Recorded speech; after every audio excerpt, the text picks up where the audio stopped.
first speaker we've got today is Michael Liebreich, who is a friend of Modo for a long time. I first met Michael in 2019, and he was actually one of our first angel investors in the business. Many of you will know Michael. He's a good friend of our company, and he's a great mentor to me.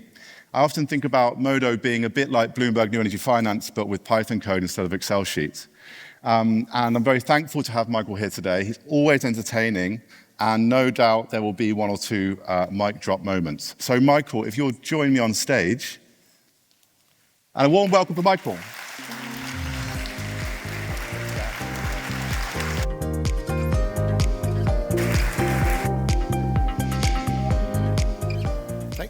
Thank you very much, Quentin. Thank you. Yes, it took me back. I am indeed one of the first investors, and I don't know why, I can't remember to this day why I invested, but I'm very glad I did. And it's great to see you all here today. And Quentin's on the same sort of journey, perhaps, as I followed with New Energy Finance back in the day.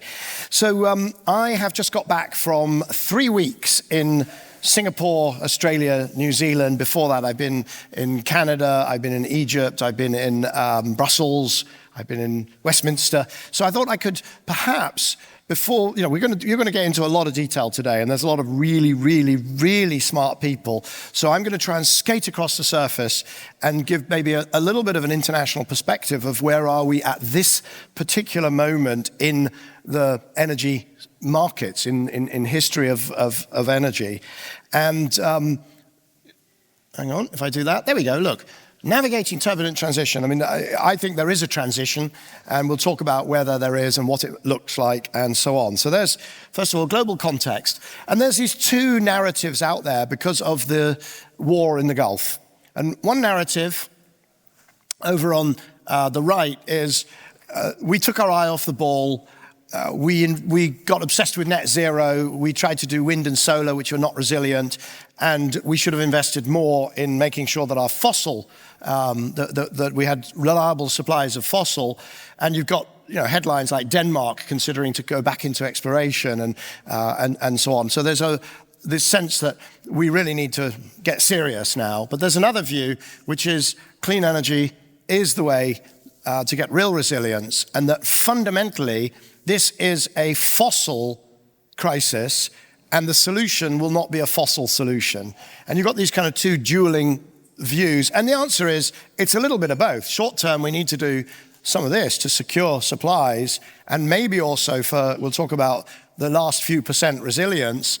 But actually, the way really to make our economies, to insulate them, is over on that side. And this is why. So at the moment, we're in this crisis, and you've got a lot of people saying, it's really bad because it's the second one in 4 years. How unfortunate. You had Russia invaded Ukraine, and then we've got the war in the Gulf. How unlucky for two crises to come along within 4 years.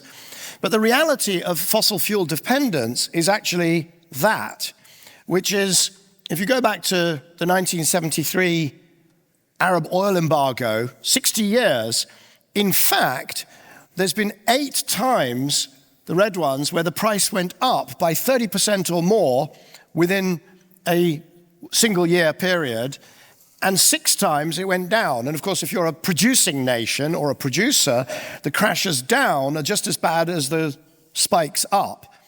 So what you've actually got is, this is, when people talk about externalities, wind and solar, they don't pay their full cost. They only look cheap, right? Wind, solar, batteries, that system only looks cheap because of the externalities of the grid connections that you have to invest in. Well, what are the externality costs of these absolutely colossal shocks on the global economy, which are not paid for through the price of oil, gas, and we no longer are as dependent on coal, and it's not as volatile. But these shocks also have a huge externality cost. And the Climate Change Committee in the UK says one more shock would actually cost the UK economy more than the extra cost of getting to net zero. Not the total investment involved in net zero, but the extra cost of net zero. So what happens next? We have got this conflict in the Gulf. Apparently it was all going to be over very quickly. this special military operation in the Gulf. But as we see just the last couple of days, I think the Iranians have a different view of the world, and it could go on, it could be persistent. And it's going to have persistent impacts, because the more people understand this, and Strait of Hormuz closed is hitting Asia and Asian countries. We've already seen China cancelling an LNG terminal, Vietnam Vingroup cancelling 4.8 gigawatts of LNG, of gas generating capacity. So there will be impacts of the latest crisis, even if it's resolved like that tomorrow, which it won't be. So let's go back and have a look at what happened to the transition in the wake of Russia's invasion of Ukraine. And I call it the Great Clean Energy Acceleration.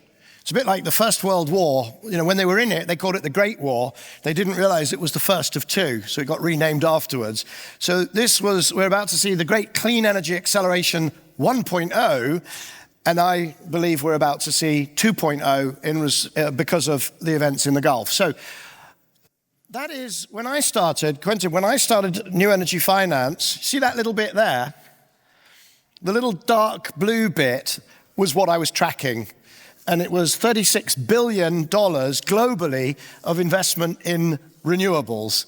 And then on top of that, we back calculated and put the grid investment, because clean investment is, you've got the supply, you've got the grid and batteries and so on, and then you've got the bit on the demand side, which is, a lot of it is around electric heating and transport and so on.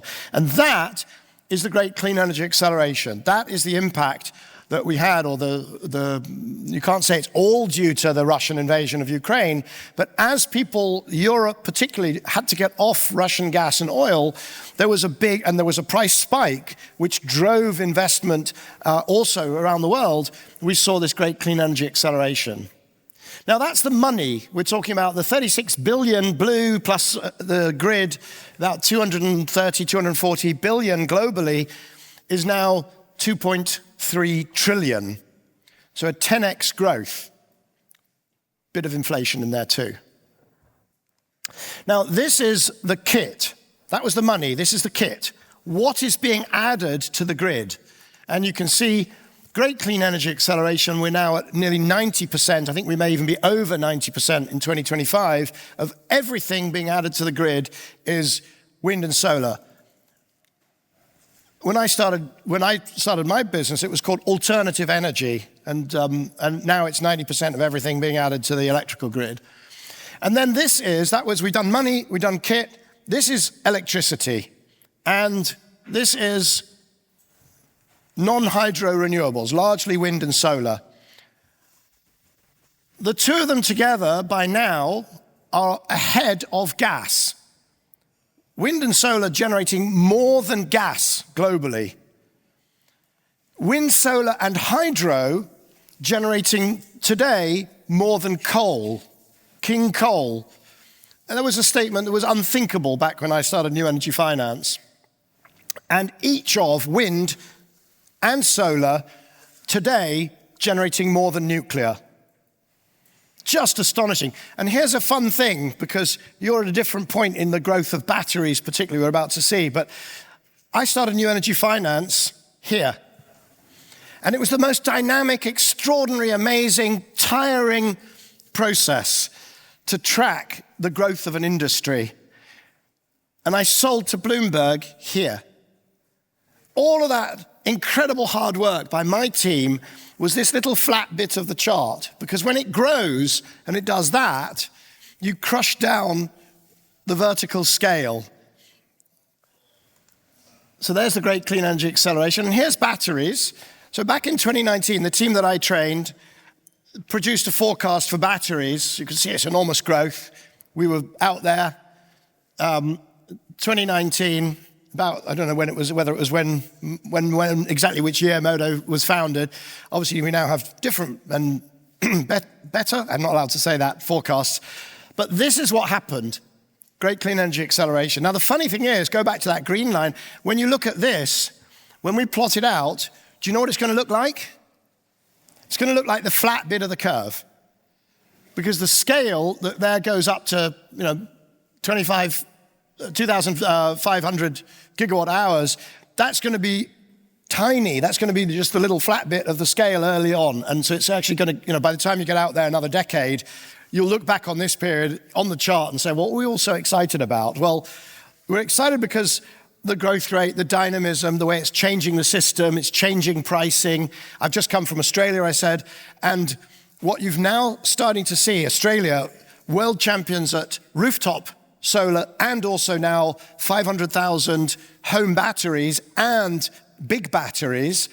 And what it's now starting to do is push gas out from being the price setter for more and more hours. And for the first time for quite a while, electricity prices dropping as a result to Australian consumers and Australian businesses. And you're seeing that because of batteries, and we've only just got started. There's battery against pumped hydro. As long as I have been doing this, if you wanted to store a lot of power, it had to be pumped hydro. Just had to be, that was it. Everything, nothing else came close. You'd get 3 minutes of this and 5 minutes of that, or you'd do pumped hydro.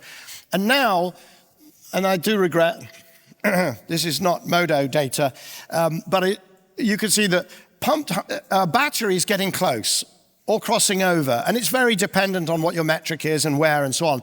But the reason it's so impressive is that you can put a battery anywhere. You can put it in your home, you can put it in your factory, you can put it in your community, you can put it either side of a grid constraint. And so a battery is more valuable than pumped hydro. Never mind the cost, it's more valuable. And so suddenly we're in a different world. We are at a cusp, we are at an inflection point in the same way as 2015, suddenly wind and solar were grid competitive and everybody was like, head exploded. And I said, I told you so. We are now at an inflection point where batteries are going to be at least as transformational as that 90% wind and solar that's been added to the grid. Zero marginal cost generation, incredibly disruptive, blows up price formation. And guess what? We're now going to get another turn of the screw as lots of batteries hit the grid, stationary, in cars, or in vehicles, etc. Good luck. So there's the cars. Car sales, great clean energy acceleration. Again, first time we had a crisis where we didn't just reach back for the old. We didn't just say, well, there's a crisis, so forget, I'm not going to buy an electric car, I'm definitely going to go diesel. Actually, what people said is there's a crisis, and now there's an alternative, and they bought something different. Ember summed this up, Kingsmill Bond, their strategist, I think others as well at Ember. So what we've got is, for the 20 odd plus years that I was doing this, I was tracking what happens to how you generate electricity. I was doing work on the transmission grids and on battery storage separately, and on EVs and heat pumps. I'm a thermo geek, I love heat pumps. But I hadn't put it all together because the point here is when you have all three reaching cost breakpoints and acceptance and uptake, suddenly you have the whole global south that can say, well, we can generate it like that, move it around and store it like that and use it like that. Why do we need to go down the same well-trodden path? People have been, expecting India to do the same thing as China and China to do the same thing as the US and so on. That is no longer the case. So it is a revolution. And of course, that one, you can eyeball it, is the steepest. Right, let's have a look at what some countries have done in response. China has become the largest car exporter from number 5 position to number 1 in 3 years. Enormously disruptive. China understood this. They've been playing chess. We've been playing drafts. America's been playing air guitar. And this is what you see. There's China's domination, not just of solar and batteries, and not just of critical minerals, but right up and down the clean energy stack. And so the US has gone off to become a petrostate, and China is becoming an electrostate and doing it very, very well. Europe is in a very difficult place. This is the industrial electricity prices. There's Europe, there's the USA, and there's China. And Europe is a pretty big manufacturer. If you look at value add in manufacturing, it's still a pretty heavily manufacturing-based economy. You look at countries like Germany, obviously, but you look at Italy and you look at France and others, they really manufacture quite a lot. And the question is, can you manufacture with that sort of cost difference, particularly when technologies are going electric? And if you think that that's bad, then that is the UK. And I always like to quote a communist. Me and Zach Polanski got at least one thing in common, possibly only one. Antonio Gramsci, the co-founder and leader of the Italian Communist Party, said, "The old is dying and the new struggles to be born. In this interregnum, a great variety of morbid symptoms appear."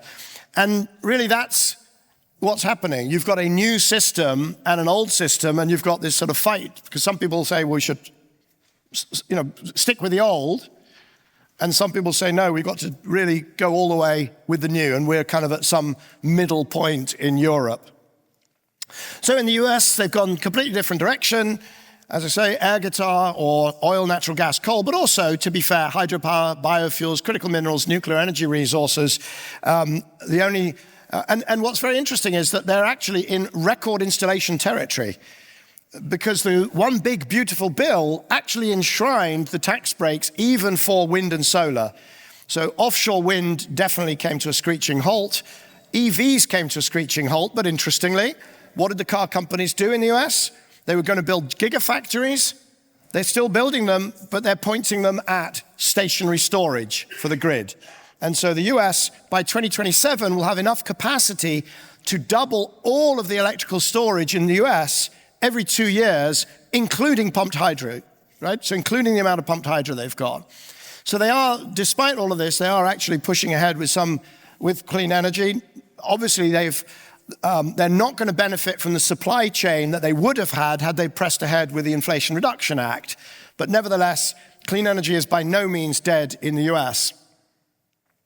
This is Chris Wright, the Secretary of Energy and former CEO of a fracking company.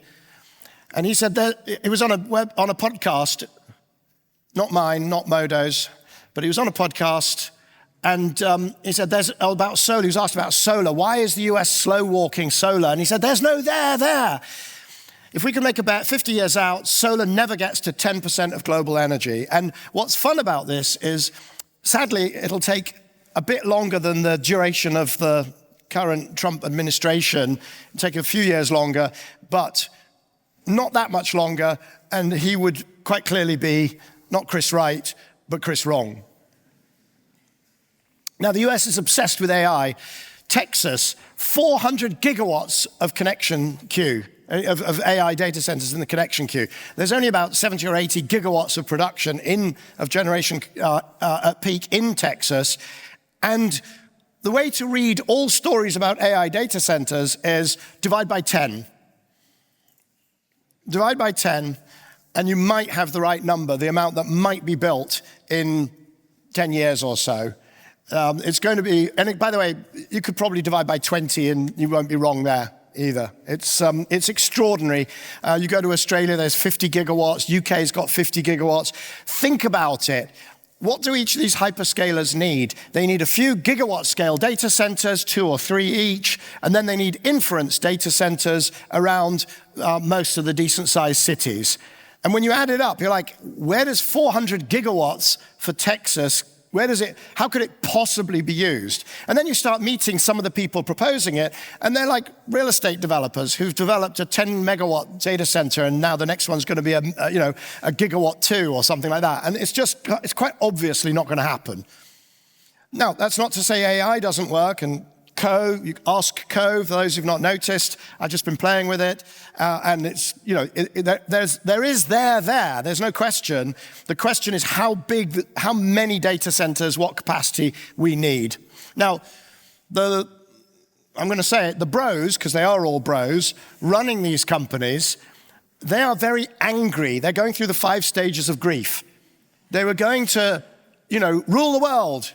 And they were about, for a few years, it was marvelous. They were going to rule the world. And then they discovered that there was this thing called electricity. that was going to hold them back. So they've gone through, what is it? It's denial, negotiation, anger, depression, acceptance. And they're still angry because they can't just go and build anything they want anywhere they want.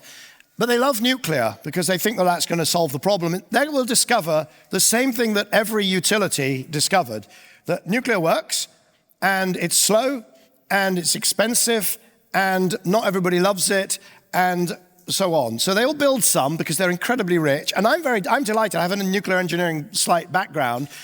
It's great that some very, very rich people are going to pour money at it and see if it works. I love it. And they'll get some built, and then we will know how much it costs and how slow it is and how complicated, etc. Or not. Maybe I'm wrong. But as a climate solution, let's be absolutely clear, it's irrelevant. The Rolls-Royce is not really small, it's quite big, but remember that green line? It was very flat when I was doing my thing, and then it curved upwards, the output of wind and solar power. For small modular reactors, for the Rolls-Royce ones to catch up with, not overtake, but catch up with that green line, you would need to build not the 5 or 10 that would be regarded as a magnificent achievement for the next decade. You would need to build 1,250 globally to catch up with wind and solar using the Rolls-Royce model. The little ones, Oklo, Kairos, NuScale, you would need to build 8,000. 8,000 of them. And if that takes you until 2050 to build 8,000 of these little guys, then of course wind and solar will be even further ahead, and now you need to build 27,800 of them, or 4,000 Rolls-Royces. So I really hope they can build some, and I can see the use, I can see their role, I can also see the value of having a strong nuclear industry. So I'm not saying don't try, but if you think it's a climate solution, this is how many you need to build. Now, going around the world, that was sort of US and a little digression over to nuclear. I do a lot of work on what we call most of world, because most of the analysis you see is US versus China, with Europe doing, we've got the petro-state, the electro-state, and the state of confusion. But 70% of the people in the world don't live in those places. They live in most of world. And other than data centers, it's all of the energy demand growth, and it's all of the demographic growth. And so I spend a lot of time, in Philippines, and we're bringing on, I'm talking to people about South Asia and Southeast Asia, but also there's all of Africa and so on. So if there is an electrostate versus petrostate struggle, then how will we know who's winning? It will be, what does rest of world decide? Does it go lots of LNG and oil from the US and a little bit of clean energy because those woke liberals in Europe like it and it's really cheap if you buy it from China, but only a bit of it? Or are they going to go mostly clean energy, because it is really cheap, and clean cars and clean vehicles and so on, with a little bit of oil and gas because America twists their arm and you have to keep the lights on? And I would say it's pretty clear that it's going to go the latter. Mainly clean with a bit of fossil, not mainly fossil with a bit of clean. So there you see, they are buying these countries that do not have subsidy programs, do not have, woke liberal worries and so on. What they're actually doing is they're buying this stuff because it's cheaper. And they don't have the luxury of expensive climate policies. They go for cheap, and they're buying wind and solar. And they're buying electric cars. I spoke at a conference where an elderly professor, he was so eminent, his moustache turned upwards and was waxed. And he said, you have to understand, people, no one in Africa is going to buy an electric car. And luckily I had, with a little bit of help from my friend Claude, I got some data. 60% of car sales in Ethiopia, 76% in Nepal, and he was simply wrong. Now, there's this huge narrative that is being put out about how I'm wrong. and there is no transition. The transit's over. We have to be pragmatic. Pragmatic in the sense of understanding that we are totally addicted to oil and fossil. That's the only way that we can provide energy services, and we need to be sensible. And Dan Yergin was something of a role model for me, building IHS Sierra, wrote this piece at the beginning of last year called The Troubled Transition. And over a longer period, the share of hydrocarbons, the global primary energy mix, has hardly budged. And we're going to take a look at what primary means. And that narrative is reflected by Chris Wrong. When the IEA was founded 50 years ago, a little over 80% of global, and again, he's talking primary energy, came from hydrocarbons.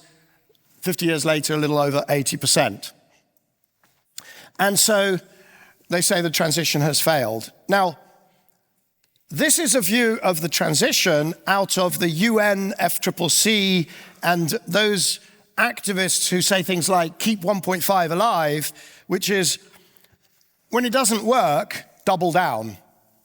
So as emissions keep going up, you say, well, we still need to get to the same place, and therefore you need to go steeper and steeper and steeper. And that view of the transition, there comes a point where you need a time machine. You need to go backwards. The time machine exists. Well, it's called carbon dioxide removal. But they're still trying to adhere to this, and it has failed. But let's look at a different type of transition, which is the transition I think that we are on. And it starts by understanding primary energy. When you go from coal firing an incandescent light bulb to solar and an LED, you have a 95% reduction in primary energy. Primary energy is not demand. It is only demand by the energy industry. It's not demand by us, by society, by the economy. So in fact, it's supply. Right? It's the supply the energy industry needs to actually serve us. You've got the same thing with transport. You go from a fossil car to an electric car, 75% improvement, heating, the same thing. So primary energy, the first thing we should do is scrap it. If somebody uses the word primary energy, please remember there's one of two things happening. Either they don't know what they're talking about, or they do, but they hope you don't. So let's start with, and I built this little model of a transition based on really being an entrepreneur. What do entrepreneurs do? They build things, right? Quentin, you build things. You don't keep your eye focused on where Modo will be in 2042. You worry about, last year you did this, next year you'll do more. Last year you had this many people, next year you'll have more. Depending on co. But you'll have more. And so it's all about growth. It's all about growth. And the model that I built said, right, let's have a look at the structure of energy really. It is already 30% clean. Not 20%, not 15%, it's 30%. We're in the middle third of the transition. And then I said, okay, let's have a look at what happens. The economy globally grows at 3%, 3.33%. There's a bit of energy efficiency on the demand side, better washing machines, et cetera, et cetera. So real energy demand grows at 2%. And then, something happened to the alignment, don't know about that, but you get the idea. What I did was I said, okay, if clean energy just grows by 5% per year. So in other words, demand grows at 2%, but supply of clean grows at 5%. And not just supply, but actual use of clean. And then I just let it play out over time. And you can see what happens, even though the chart is a bit messed up. You can see that it forces the fossil off the system. Obviously, because the little thing growing at 5%, in the end, eats the bigger thing growing at 2%. Obviously. But the model is all about the growth of the clean. It's a different model so that one there, that one has failed, but a growth-based model has not. And then you come to, okay, how do you keep that chunk in the middle, how do you keep that growing? What is it we need to do? And the answer is electrification is everything. That's not electrify everything, it's electrification is everything. Why? Because right now, you've got road transport, space heating, and low and mid-temperature industrial heat, which can all electrify right now. That's over 40, it's about 45% of global emissions, and you can electrify it with electricity that is pretty clean. Everywhere in the world, we're starting to get pretty clean electricity.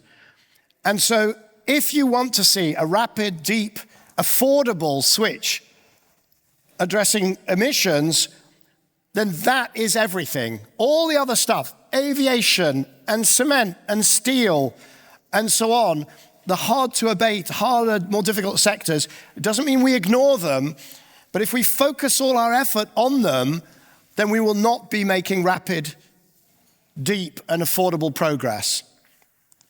So this chart got everybody's attention because China has electrified much faster, 10% a decade versus the 4% per decade at the fastest that Europe and US electrified. That got everybody's attention, and this illustrates, this is actually, I borrowed this from Ember, that we could spend an enormous amount of money and effort in cleanifying our electrical system a bit more. That, by the way, is Clean Power 2030. We're actually at 60%.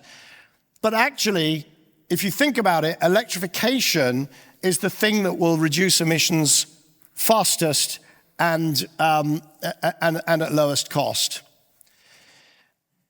So we got a COP meeting at the end of the year in Antalya, Turkey and Australia working together, and electrification will be the major theme of the COP meeting. And they've set a target, 35% electricity as a percentage of final energy. So it's the same metric, by the way, as this here. And I just had great fun because I got worried about this metric, and I did a deep dive into it.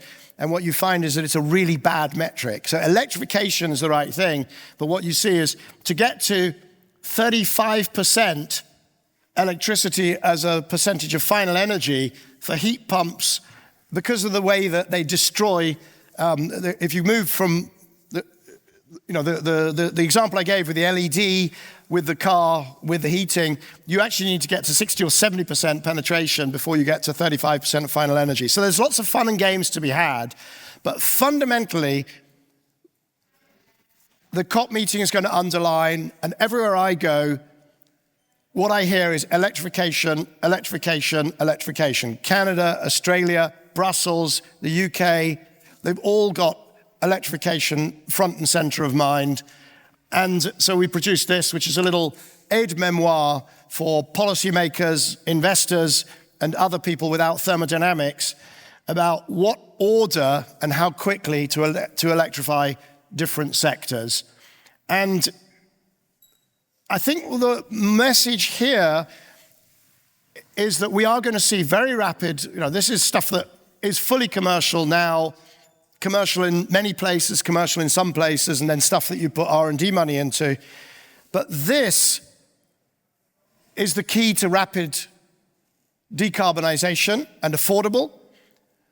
And it's going to play very nicely with the other, we've seen the steepest chart, which is the battery chart in terms of the fastest growing sector of the electrotech revolution. So put electrification together with batteries and have a good rest of day.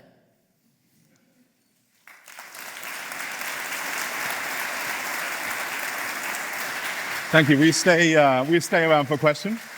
So, firstly, thank you, Michael. Fantastic presentation again, and great to see. We've got this this hall is filled. We've got people standing at the back. There are some chairs around the place. So, if you're sitting next to a chair, put your hand up so someone can, or move across so someone can. Loads of spare chairs. Great.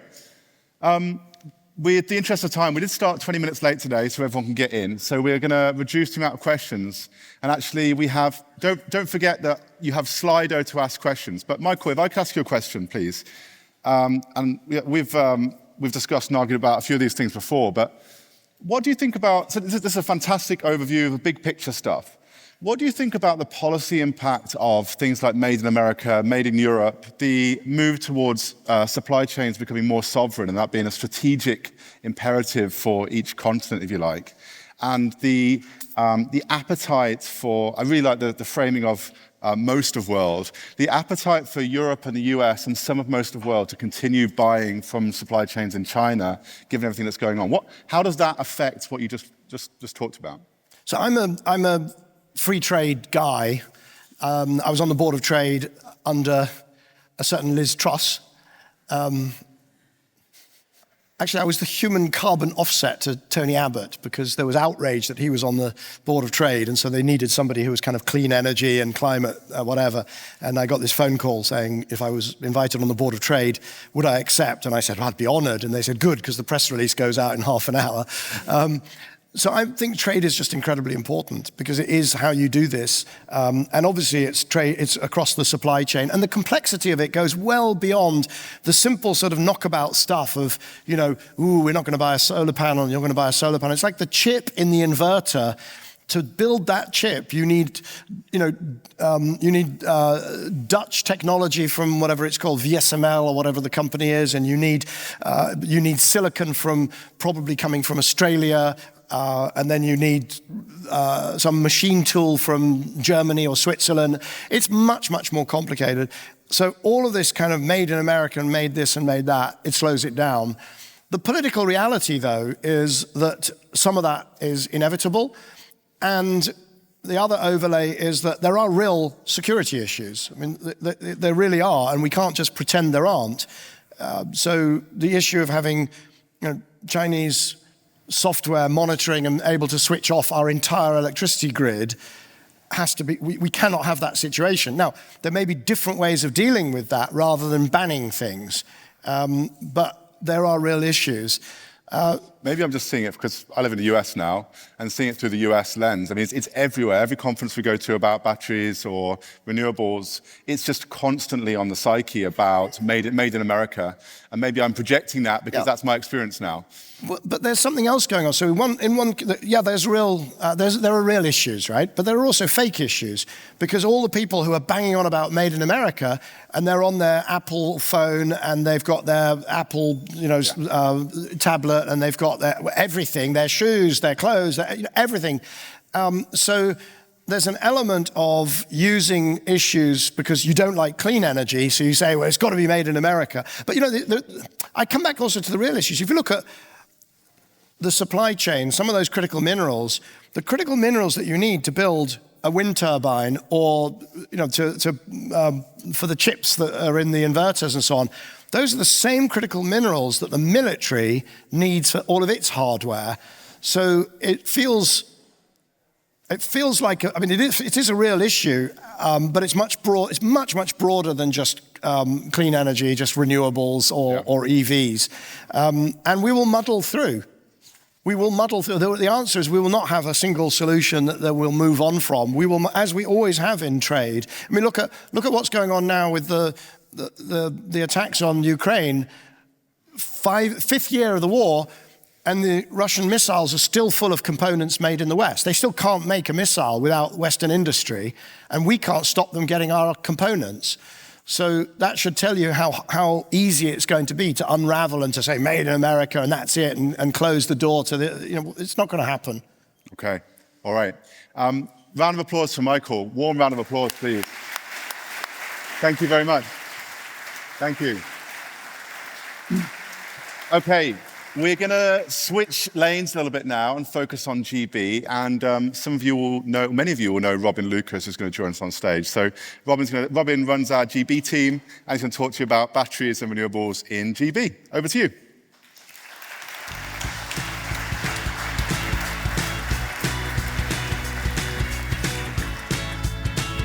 Oh, can you hear me? Thank you, Q, and thank you, Michael, for that brilliant overview of kind of the global energy transition. As Q says, this is a complete change of lane. I head up the GB team at Modo, and we're going to zoom in on battery markets in GB, because this is a Modo event after all. So there is a paradox at play in the GB batteries world. Batteries have a self-cannibalizing business model. The more batteries you have on the system, the softer your wholesale spreads are. And that is a paradox which we are going to go and investigate. Don't worry, there's good news at the end. So we've just kind of seen the global context, but we are currently in the midst of the second fossil fuel shock within 5 years. And it's really put the energy transition in GB in the centre of the political framework, and it's quite polarising. So the Labour government, we're accelerating contracts for differences. AR8 is going to be in July rather than the autumn. We're talking about wholesale CFDs for legacy renewable plants, really trying to wean us off foreign gas. On the other side of the political spectrum, we have the right telling us the energy transition is too expensive, it's too difficult, and we should drain every drop of oil out of the North Sea, regardless of the climate consequences. So kind of the people in this room, you're all very, very familiar with this, but it's really useful in kind of setting the context of where we are as an industry and where we're going. So we just saw, Michael showed the oil price. This is the daily gas price over the last 6 years. I'm sure you're very familiar with this. So it's the system average daily price of gas. So we can see the first fossil fuel shock in the last 5 years, the Ukraine war back in 2022. And it's kind of amazing to kind of remind yourself of quite how crazy gas prices were in this period. We had prices above £175 per megawatt hour in 1 week. Several weeks later, they crashed down to less than £25 per megawatt hour. There was obviously fortunes made and lost in this period, but I think we can all agree that it was pretty catastrophic for the energy consumer. Fast forward to today, in February 2026, we have the Iran war, and you can see the scale of that fossil fuel shock for gas is much, much smaller than the one we had in 2022. Nevertheless, it creates more kind of political incentive to solve this problem of should we wean ourselves off foreign gas, or what should we do? Electrify. So it's useful to kind of say how gas prices influence power prices. So what I've got here on the x-axis is I've indexed both gas and power prices to 100 just before those fossil fuel shocks. So here I'm indexing to January 2022 before Russia invaded Ukraine in February. And you can see as you go through the year of 2022 how in step power and gas are. And this is the result of kind of the catastrophic impacts on consumers. Fast forward to today, and things look quite different, actually. Again, I've indexed gas and power to 100, to just, again, at the end of January, and we can see that power no longer is following gas in the same way.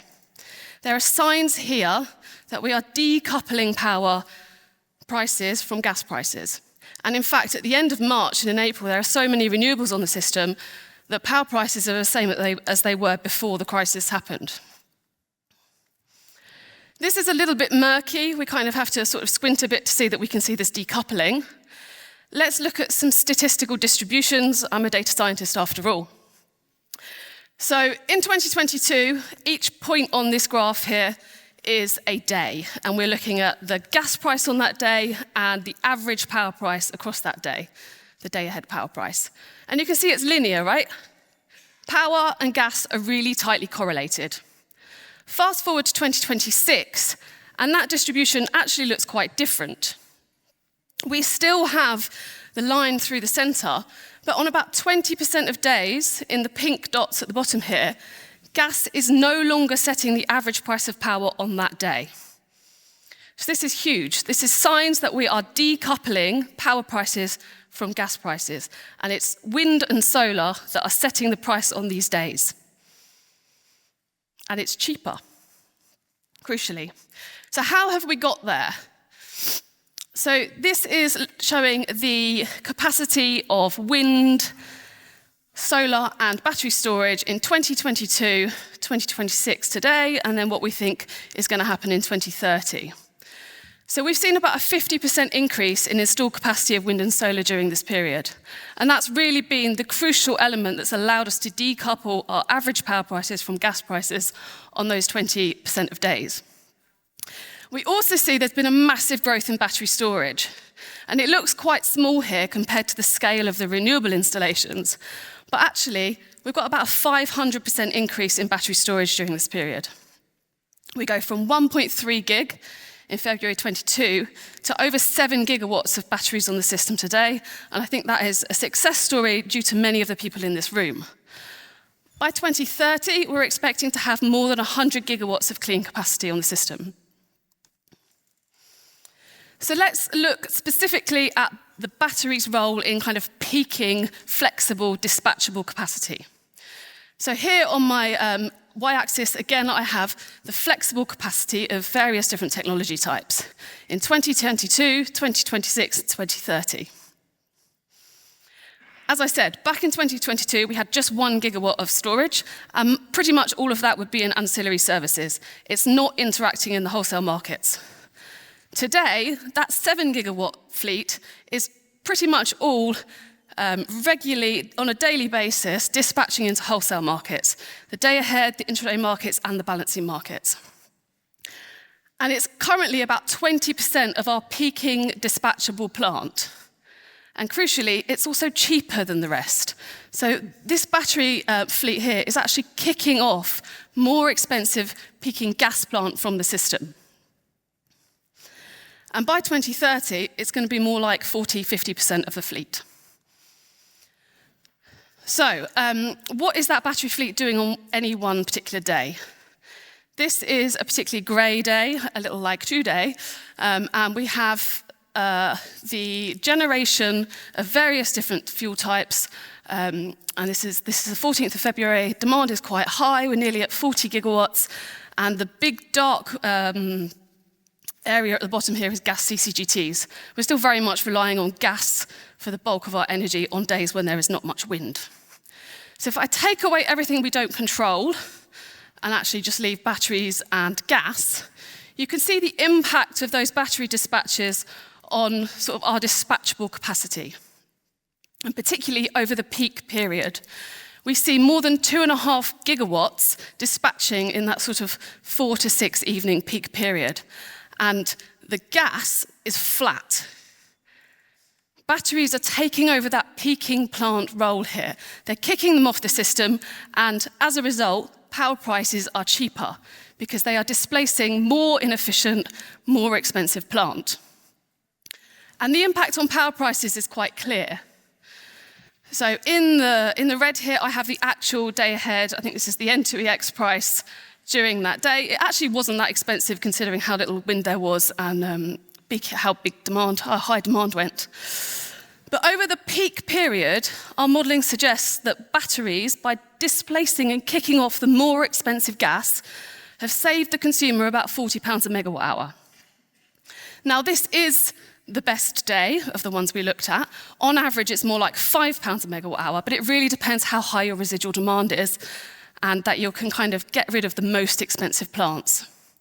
Our analysis shows that since December 2025, this sort of displacing gas has saved consumers £188 million, and the bulk of that is from this kind of price suppression. This is a huge win for consumers, right? This is a really good news story for the sector, and as the battery fleet grows, we expect this number to get even bigger. So that's kind of how that 7 gigawatt fleet are operating in the market. What do the revenues look like with a fleet of 7 gigawatts? So this is the Modo Energy 2-hour best index. And it tracks every 2-hour battery asset bigger than 7 megawatts that is between 1.5 and 2.5 hours in duration. And today there are over 80 assets that fall into that category. Over the last 18 months, on average, those assets have earned £68,000 per megawatt per year. This one single line sort of hides some of the complexity that's actually going on. If we look at the distribution of asset revenues around that midpoint, we see that there's quite a lot of divergence in actually how individual assets are commercializing. This is the P25 to P75 band. And actually some of the newer assets that are in particularly good locations, we see regularly achieving over £100,000 per megawatt per year. The other thing to note here is that these revenues are really quite volatile.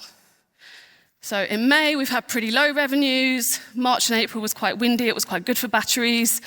Overall, the kind of innate nature of battery storage means that the revenues that you see are volatile. And this is quite challenging for lots of kind of institutional financial investors to get on board with.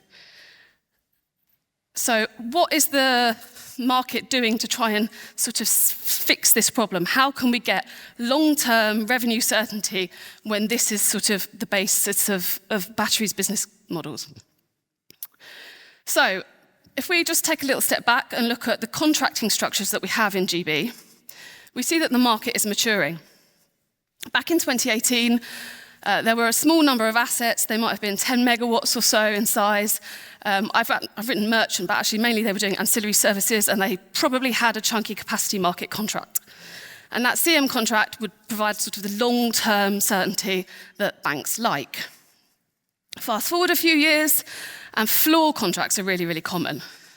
Asset sizes are now sort of 50 megawatts, and we think most of the fleet today have got a floor contract underpinning their revenue stack. These two have pretty volatile revenues, right? Floor contracts kind of act like an insurance policy. You top up to a minimum level when the market is bad, but the rest of the time you just get the merchant picture and it's pretty volatile. Fast forward to 2024, and physical tolls are becoming a much bigger thing. We have larger standalone assets, so maybe one site, 200-300 megawatts, can have a physical toll, or you see portfolios of smaller assets, think the Gresham Octopus deal. And this will give the asset owner fixed revenue certainty, and they can be quite long in duration. What we're seeing today is using financial derivative products, an index swap, so a fixed to floating swap, that can remove the volatility from your battery revenues and let that sit with a counterparty that can handle it, so that your revenues essentially can be much flatter. And it's a purely financial agreement. And it's a sign that the market is maturing. And it requires a benchmark that kind of tracks asset revenues so that your basis risk is quite low. And yeah, it's kind of available to everybody. So this, again, I've brought up my 2-hour battery index again in the pink line here. And I've overlaid it with one particular asset's revenue. This is Claytie, which is a 2-hour system outside of London. And you can see over the last 18 months, that asset has done well. It's kind of outperformed the index a lot of the time. But its revenues are still really, really volatile. And actually, they're kind of more volatile than the index. This is what those revenues look like if you have a fixed for floating swap in place where your fixed leg is at 65k per megawatt. And this kind of flat revenue picture is really crucial for bringing in institutional investors who want to see flat revenues. They don't want to see that volatility, the swings month to month, depending on how much wind there is. So this is crucial for kind of the sector maturing, to have these kind of structures in place that can enable bigger institutional investors to bring more capital into the market. And it means that that risk can sit with a counterparty that can manage it. So that could be someone with a large INC portfolio, it could be someone with a large renewable portfolio, or it can just be a trader that takes a position on a market. It doesn't have to have anything to do with operational assets. So we've kind of skirted around gas decoupling from power and the maturing of the GB market. So do we think it's a market you can still invest in? These numbers are taken from our forecast, and they show the percentage of time that gas is setting the power price. So it's actually the percent of time that gas is in excess of the short-run marginal cost of the most efficient plant on the system. And by 2035, we think that it's going to happen about half the time that gas is setting the power price. So we will continue to wean off gas, which is good for consumers. But what does this mean for the volatility that's underpinning the battery revenue stack? So this chart is showing TB2 spreads. That's the top 2 hours minus the bottom 2 hours in each individual day. And is a sign of the volatility kind of at play in the wholesale markets. So we've got historical data on the left-hand side here. We think it will dip down in the next few years because of gas prices, but there is so much renewable capacity coming onto the system that into the 2030s, we still see like fundamental volatility that batteries will capitalize on. And this, again, is taken from our forecast, is the growth that we're projecting in the GB market. And by 2040, we think there should be about 40 gigawatts of storage of various durations. Now, to enable this, we have to have a large amount of investment coming into the sector. And really, the people in this room, we're going to be making these decisions. So I hope I leave you with how we've got some additional financial products available in order to, hedge risk, get that capital flowing in. And really excited to see what we can build over the next few years.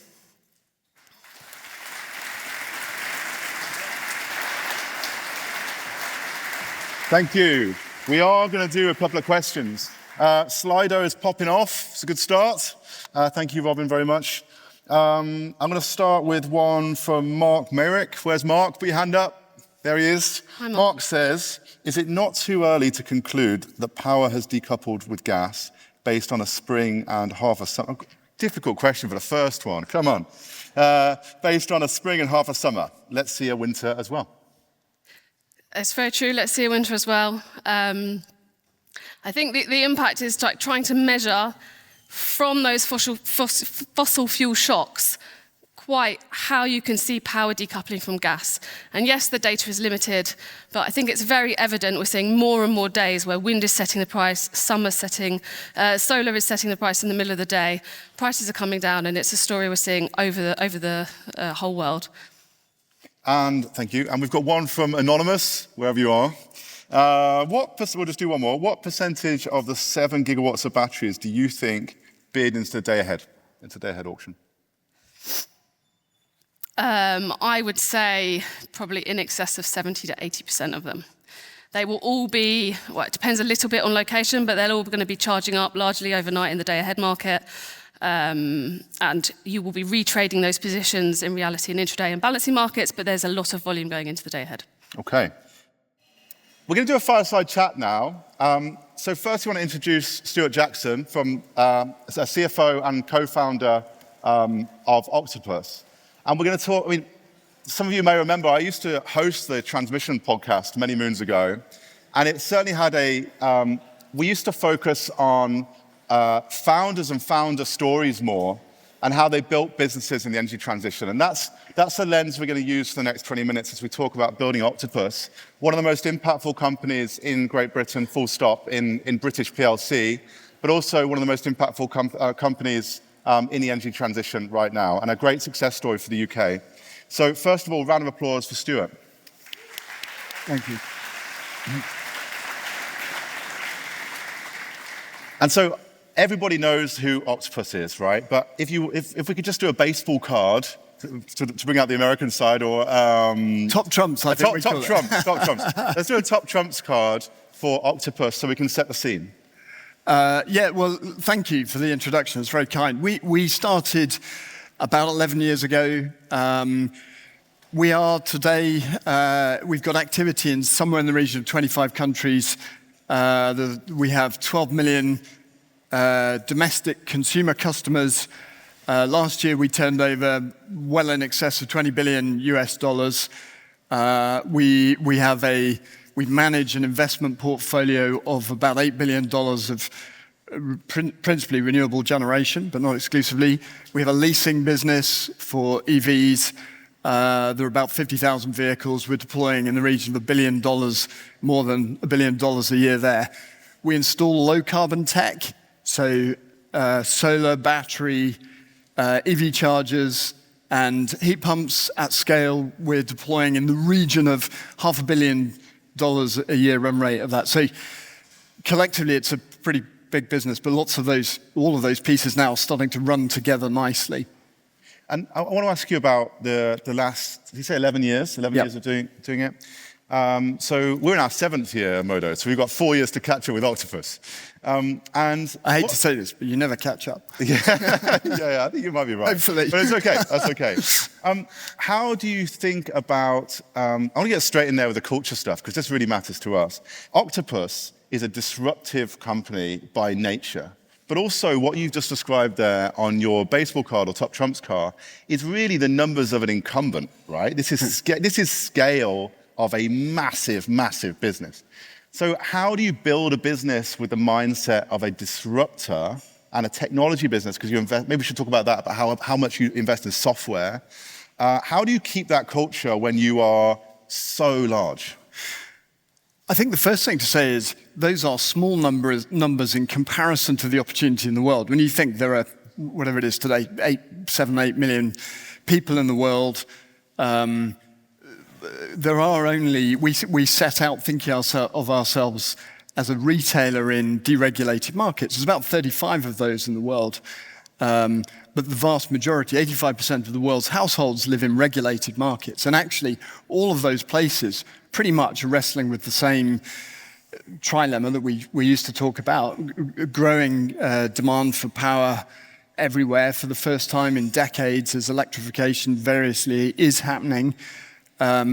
You've got growing investment in renewables, again, variously, of course, and the need for very large-scale investment in infrastructure, and embedded in all of that, the need for flexibility. And that's, I guess, I'm sure we'll come back to a core thesis for us. But in that context, we can still think of ourselves as a startup. And an all-hands or a town hall at Octopus, do you still think and talk? How do you talk about this? How do you communicate this culture of being a startup? What do you do? Yeah, it's really important to us, actually. We still have something that we've come to call family dinner. Every Friday, quite religiously, at 4:15, we bring people together. It's a giant Zoom call today, but we connect auditoriums and different offices and people who are remote. It's a great, fast-paced, very visual 30-minute sort of run-through of stuff that's happening. But it's an important part of our culture. Well, now I'm going to take the flip side, right? Which is, okay, so you're growing at scale, you're increasing the surface. I've heard it described as tentacles or what, but increasing the surface area of the business in all these different directions, right? So it's like a balloon that's expanding. How do you maintain operating discipline with a business that is expanding its surface area so big? Like, surely you have to cut back you have to prune, or I don't really know what the analogy is. How do you maintain operating discipline when you're going like this, right? So operating discipline definitely matters, of course, and there are things that used to be a very small percentage that we didn't used to worry about, and today those small percentages, they're probably even smaller percentages, but they're big numbers in the absolute. So there are things that we worry about today we maybe didn't worry about in the early days. And so we have had to build some process and some controls, but we try and keep it as lightweight as possible. We have a fundamental principle that we talk about as freedom and responsibility. So we like to give teams and individuals as much space to do things, and we ask them in return to take responsibility for doing things and for thinking, principally. And the more process and structure you have, the easier it is for people not to think. And that's really bad. And so there's this sort of tension between the scale that requires more curation of assets that you're building, and on the other hand, this desire to keep moving fast and give people lots of freedom and responsibility to be agile and fast and think, which is super important in markets that are moving really fast. And we work really hard to try and keep that principle as well. Yeah, freedom and responsibility is something we talk about a lot from the Netflix book, No Rules Rules, which sounds like similar. Okay, I've got a bit of a pointed question here. Considering Octopus's scale and balance sheet strength, why don't you own more renewables? Why do you, this must come up, right? You have Kraken. Actually, maybe you can explain how all the tentacles fit together with Kraken and whatnot. But you'd think as a vertically integrated energy company, or how you describe yourselves, that you would have more assets on balance sheet. You have a big renewables portfolio, don't get me wrong, but this must come up all the time internally. You must think, come on, let's go for it. Let's go build a massive book of renewables. So what kind of holds you back from making that much, much bigger? There's a few things in this. So firstly... It's not an accusation, by the way. I'm interested. But it's a question I spend a lot of time thinking about. And I don't think there's a single right answer. There's not a silver bullet on this one. So in principle, vertical integration is helpful because you're on both sides in some shape or form. So that creates some stability. On the other hand, that scale of investment is massive. At our scale would be well in excess of $10 billion to buy enough assets to do that. And then the other side of this is, it's not yet clear to me that you have to own it. You can do practically everything that's needed synthetically and contractually. And so I'm very cautious about running headlong into massive asset deployment when there are other ways of solving that stability challenge. So you can still get exposure in other ways? Yeah, exactly. Could you explain for our audience how, because many people in the room will know about Kraken, and some people in the room, particularly asset managers, might be Kraken customers or users or adjacent. So can you explain how Kraken fits in? Of course, there's been the, Kraken's moved on to another place now, and where we are in that process. But can you explain how Kraken fits within Octopus and how you see the future of Kraken? Yeah. I know you might be limited in what you can say, but... So let me say, we built Kraken. Kraken was the original idea. So as we looked at the UK when we started, and we started thinking about this 14 or 15 years ago, and at the time, the big six, as they were, the big energy retailers here in the UK, had just been fined massive record amounts.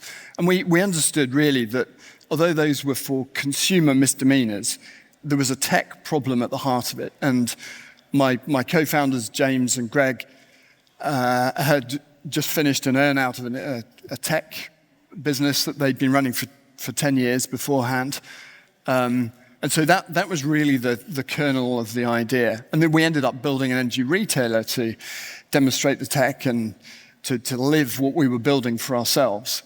And then we reached a point where we made the big decision to license it externally. Things have now come full circle. So we've just demerging Kraken. So now it is a completely legally separate entity that will now forge its own path. And Octopus is a client as any other client of Kraken. So it's a big step. But the opportunity for Kraken is enormous. Again, they also see that same several billion households in the world who variously will be consuming energy in different ways, and that creates high degrees of complexity around consumption needs and optimization and billing, and the consumer interface is very, very different to where we've been. So that's a massive opportunity for Kraken. What's the rationale for Kraken moving on to its own separate entity or becoming a separate entity?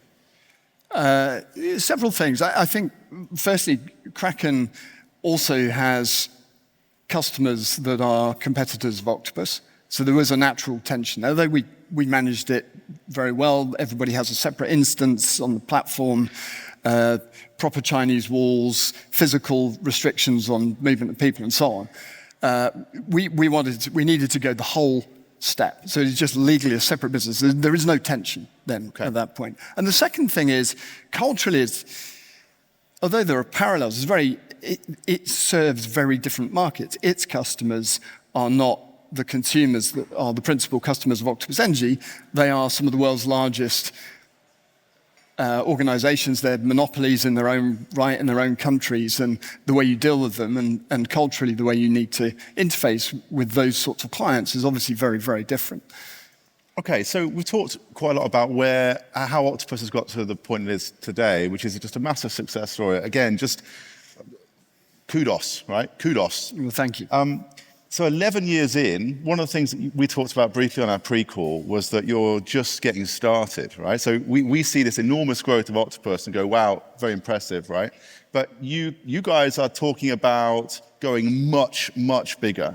Could you just paint the picture about what the next decade looks like for you? Which pockets of opportunity are you excited, and where are you going to put your chips on the board? So half a decade is a long time in our history, and we've changed a lot in that time. But so we are a retailer in 8 countries. They're 8 of the largest deregulated markets in the world, including Japan and Germany, the other big European states. And we continue to invest heavily in those markets, and we're scaling businesses very nicely. That many of them are now beyond what I think of as the minimum efficient scale as a retailer in those markets. But there's a long way to go, and obviously growth and scale in that business takes a lot of capital. And so we're geared up, we're capitalized to do that. But in addition, we invest heavily in low carbon tech delivery. We actually even manufacture heat pumps now as well. And then what we realize is one of the things we do very well that's at the core of Octopus is the consumer interface. And actually, that is something that we can bring into regulated markets as well. So we operate in some of those spaces, offering flexibility as a service, as the interface with consumers. So the scale opportunity, as I referenced earlier, is enormous for us, and the challenge in the world is very, very significant. So that's just exciting and motivating for us. And can I ask you about, so as a supply business, being a supply business, I worked at, after I graduated, I worked at Centrica for a while and did a stint in British Gas. And a supply business in the UK gets a lot of heat, right? You just get newspaper after newspaper writing horrible things about you. And it's a very tricky business, all sorts of stuff, billing, customer acquisition cost issues, and whatever. So how do you think about the supply business now that you are not the challenger, you're one of the, well, how do you fit within the big 6, right? What does that even look like anymore? And then how do you think about growing that supply business? Yeah, I mean, obviously the market here has been through the sort of full cycle, big expansion, and then the energy crisis came and cleaned that up, and then it's much more consolidated again. And obviously the OVO transaction will, once again, create a bit more consolidation. But it's also very different. I think the way consumers are interacting with energy retailers is changing as well. There's a growing penetration of people that have electric vehicles and solar panels, batteries, and so on. It's still relatively small, but it's in absolute quite a large number. And that requires it's a much, much more complicated interface. And so in that sense, we are still, although we're big, we're still innovating hard, and we hope, leading the market on that. And so, we shouldn't be perceived as a stale old incumbent, and it's very much incumbent on us to make sure that doesn't happen. And it's a real focus for us. But at the core of it is treating customers well, with respect, and making sure that the tech that we built and we licensed from Kraken, and which we build around it, continues to deliver for customers, so they don't end up in that. The headlines you're referring to were back in when we started. There was this sort of combination of consumers that were super frustrated because they were stuck in the machine, the billing wasn't right, they couldn't deal with it, energy companies weren't addressing it, which was, well, complex, but at the heart of it was a tech fail. And then on top of that, you saw the sort of fat cat headlines, and it was a collision of things that created a great deal of distrust. And yet, in the world that we're moving to, consumers need to trust the energy retailer, because we offer to do much, much more than just bill for commodity supply. We may be controlling the heating in your home or the charging of your car, and making sure that there's enough juice in the battery for you to get to work, or whatever the constraints that you set are, that is an order of magnitude different to just the bog standard commodity supply. So there's a long way to go. This may sound like a trap, and it's not a trap. Just to re-warn you, it's okay to say you don't have an answer. But I wonder, like, how do you think, what's Octopus's party line, or how do you feel about how energy policy is going in the UK? Because you obviously, you have a seat at the table, Octopus has a seat at the table at the top of the energy policy debate in the UK, but we haven't managed to, I'm going to try and get my words right here, and I really am non-partisan in this. Clearly something isn't working because there's such a revolt against the energy transition, which is obviously a bad thing, well, whatever you think. I think it's a bad thing, right? Because we've got a lot of work to do, we've got a lot of assets to build. We've got a strategy to wean ourselves, pull ourselves away from fossil, and now is the wrong time to do a U-turn on it. But we've got loads of things wrong along the way, especially really politically visible things, stupid decisions along the way, to be honest, if you ask me. You know, what's Octopus's opinion, or you and the other two co-founders' opinion on UK energy policy, and what we're going to do about it? Because if we carry on like this, we're not going to achieve our goals, I think, unfortunately. I say that as a bloody proud Brit, proud European, whatever, who wishes that it would all sort itself out. But we seem to have some big problems, and we've lost the heart and minds of people. So how do you think about this? Yeah. I mean, it's a big topic, but I think but it's an important one. At the heart of it is bringing down cost, the cost of power. So we know it's very high in the UK compared to many places, but almost all places. And bringing that cost down has knock-on benefits for the economy and the consumer and the willingness to embrace transition. And we've lost that focus, and that's really important. We heard Michael earlier talking about the importance of electrification at the core of it. And there is this, I think there's this very interesting virtuous circle that happens. As households start to electrify and there is more flexibility available, that actually reduces the amount of investment that is potentially required into grids and even grid-side storage, because there is more of it in a distributed fashion in households. The more households can start to generate a reward for the services that they provide, perhaps indirectly via us, back to the markets, the more they're able to finance and fund those assets in the first place. There's a very nice virtuous circle that happens here. We'd love to see, to embrace lower cost generation and storage technology that can come from other places, including China. And that's a really important part of the puzzle. Yeah, I've just noticed some really good questions come in. So we could talk about the energy policy debate for ages, but I want to get to some of these questions. And so we've got another anonymous question. So put your hand up, anonymous. Does Octopus plan on managing its energy position itself in the future, or will it remain using Shell? And if so, why does it follow this approach? I think that's a bit of a misnomer. So we actually,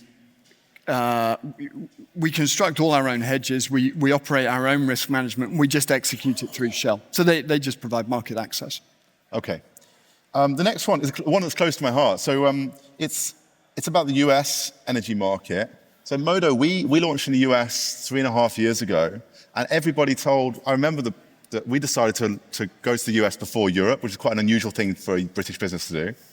It's quite a risk-on move, and everybody said it would cost twice as much, and take twice as long to make an impact over there. Obviously, we arrogantly thought, no, we're different. And of course, it totally did. It took us 2 years really to get moving in the US, and it was quite frustrating. And so it's really tricky for European businesses to crack the US, and I'm very thankful that we're doing really well over there now. How does the US retail energy market for Octopus differ from the GB market? And how successful have you been over there? How do you adapt Octopus to American customers who, of course, speak the same language, but as a Brit over there, it's a completely different culture? How do you think about the American market? Yeah, and it is so different. It's very different to the UK and to Europe. The majority of states are fully regulated, vertically integrated, and we cannot operate there in the model that we do here. And to the extent we we've joked at some point about the sort of communist states of America because it's so controlled. But it was just a joke. That would get booed over there. Yes, I think it might. Michael's quoted a communist. We've had you now talking about communists, and this feels like an infiltration of this very ordinary event. Texas is the only really fully deregulated, and it is a properly full-fat capitalist market. Yeah, it is. We've learned a lot there. It's taken longer. The market has been more volatile. It's developed twin peaks of the summer pinch, or those very, very hot days when people run the air conditioning all night. And then it seems these days there's also some cold winter snaps that people are not equipped for. So it's a very interesting market. It's a very dynamic market. There's been huge amounts of investment. It's a surprise to a lot of people. I think there's something like 4 or 5 gigawatts of storage that's been deployed in the last couple of years. And that's actually really changing the shape of the market. So super interesting. We've learned about controlling thermostats there. So there's a lot that we've learned there that also will get deployed in Europe. And it was a good reminder for us that, we're thinking here about, as well as EVs, but control of heating being the big driver of load. But there is cooling. And in many places in the world, cooling is such a big feature. So that's super interesting. Technically, we're licensed in a number of other states that are technically deregulated, but they're not really. And so there are other models. And then we recently acquired a business called Uplight Energy there, who have control technology, particularly in thermostat space. So super interesting. Obviously, it's a massive market, and all the reasons that you want to go there are true, but it is much more complicated. And energy, there are obviously federal stuff, but state regulations are very different. We've got some really good questions here. Okay, another anonymous. It is much better when you put your name, So why is China important to Octopus, and what is Octopus's strategy in China? The market structure is very different, much more complex, and not liberalized. So why bother with China? The amazing thing about China is the more I look at it, the more surprising it is in surprisingly good ways. So there's this planned economy that issues 5-year plans, great amount of state control, and yet it's developed these super competitive markets. And there are a number of markets we look at where the participants in those markets in China are duking it out with each other brutally in a way that an American would probably be proud of. And they're creating, at very large scale, huge amounts of efficiency. And for that reason, they are producing things at very low cost that frankly is genuinely hard to compete with. And you go all the way back to Ricardo's theory of comparative advantage. I think you might say that's an area where you just need to take the technology, accept the low cost. Yes, there are other concerns about security, but we think there's ways of dealing with that and enjoy the benefits of it and build an economy around low-cost power. So I think that's a sort of central theme. Markets are liberalizing, deregulating to some extent, at least the wholesale markets in China. And that's very interesting. And the numbers are gargantuan there. So it's a super interesting market. But I certainly don't profess to have a business model or an answer that works. Well, excited to see how you do over there. A good friend of mine works in manufacturing, owns a manufacturing business, and do a lot of manufacturing in China, and he describes it as centrally planned capitalism. There's like two Chinas, the China that we think about over here and then the China that is actually happening, and it's way more, it's so much closer to capitalism than we give it credit for. Okay, another good question, Carthy. Where's Carthy? Carthy, there you are. You mentioned we are moving to a world where utilities would need more access to consumer energy assets, heat pumps, electric vehicles, etc. Is this because of risk management from variability in renewables? So I think there's a number of things here. If you run an industrial process where you've got some commercial optionality around when you're taking load, you've known how to monetize that for decades. It's been around for a long time. And so that's kind of sold already. It's probably pretty well optimized. consumer flex is a new asset, and we think about it as an asset class in its own right, because I'm pretty sure that's what it becomes.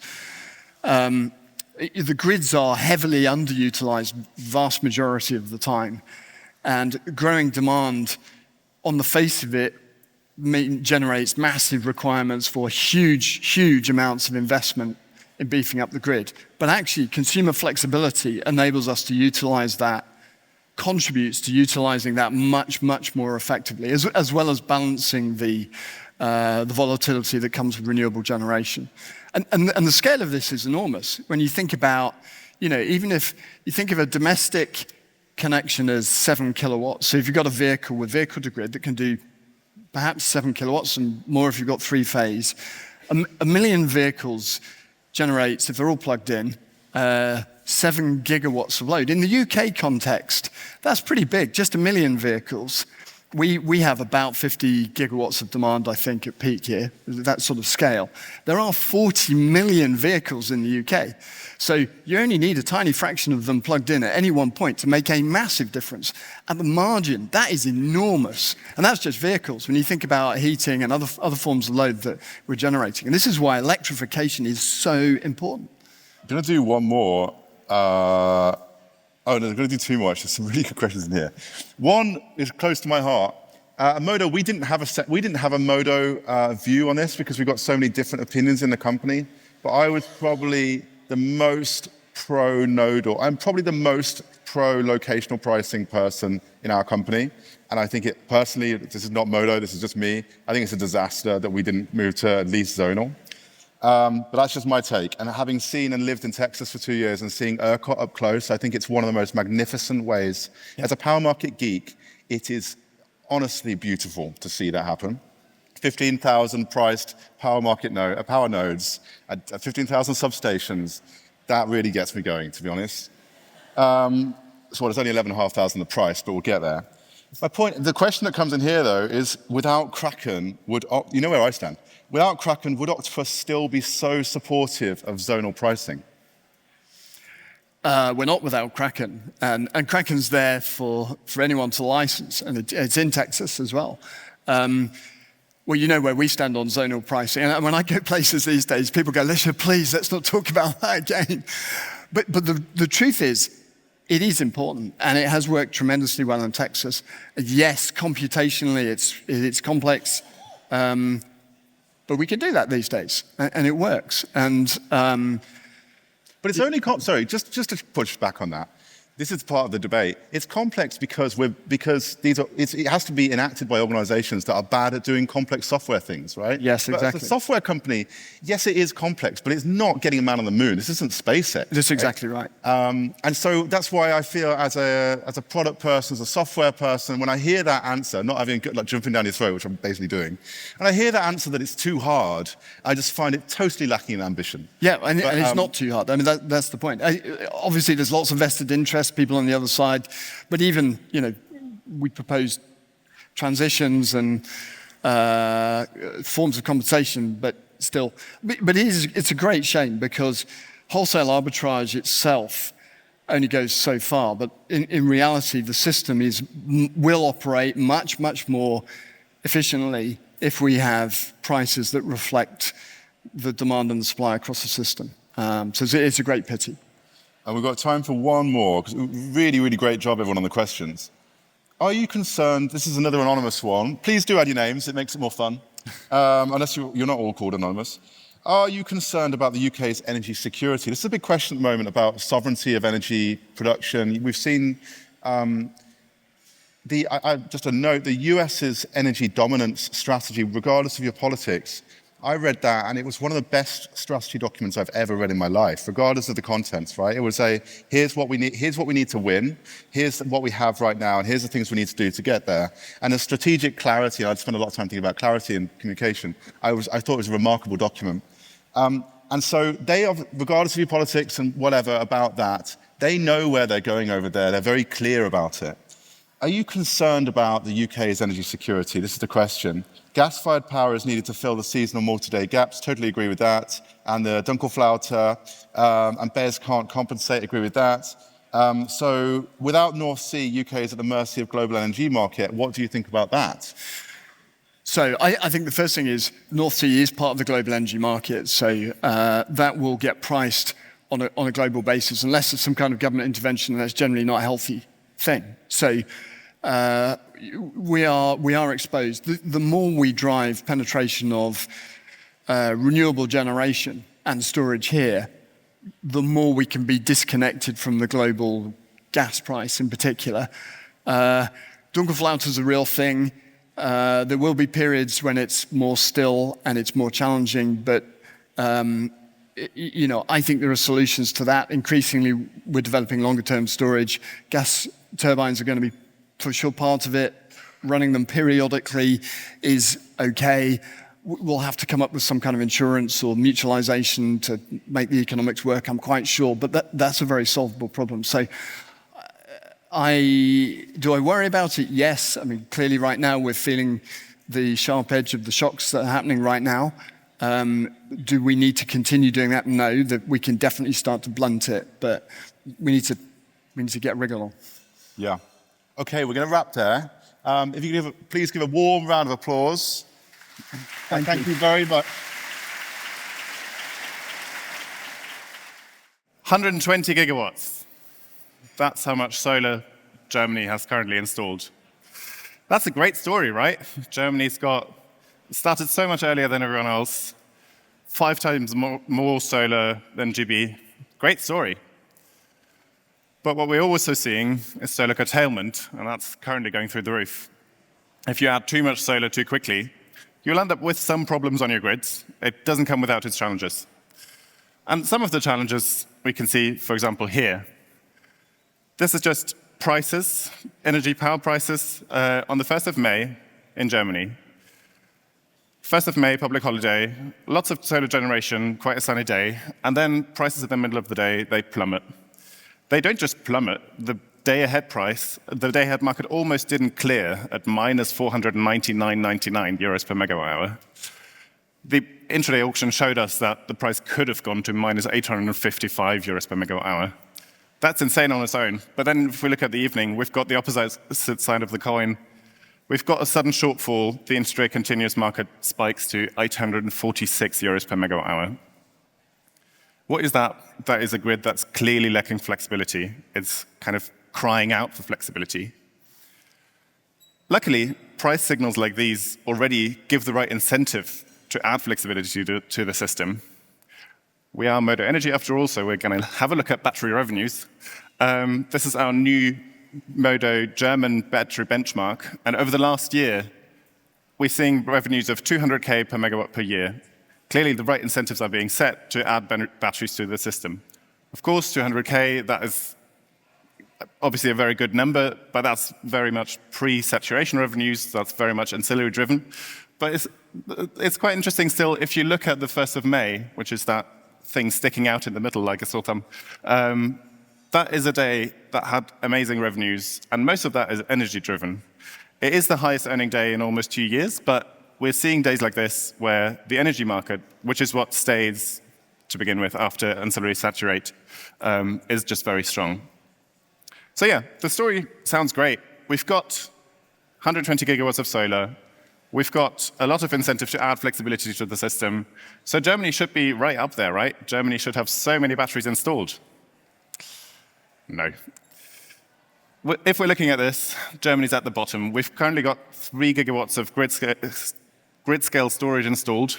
And the insane thing about this graph is also Germany is one of the biggest power markets on this graph, and it's still at the very bottom. So to make it a proper race, I have normalized this by peak load, and Germany's even further down. Germany is very much at the bottom. Germany's now where GB was 7 years ago. And if we look at the scale of pipeline of projected additions, we're seeing that Germany is also adding grid-scale batteries at a similar rate to GB in the past. That's not a bad kind of rate of additions, obviously, but in a country with 5 times as much solar, you'd want that to be a little bit higher. So what's going on here? We've got perfect ingredients. Why is there not more storage being built? And I think the main thing it comes down to is uncertainty.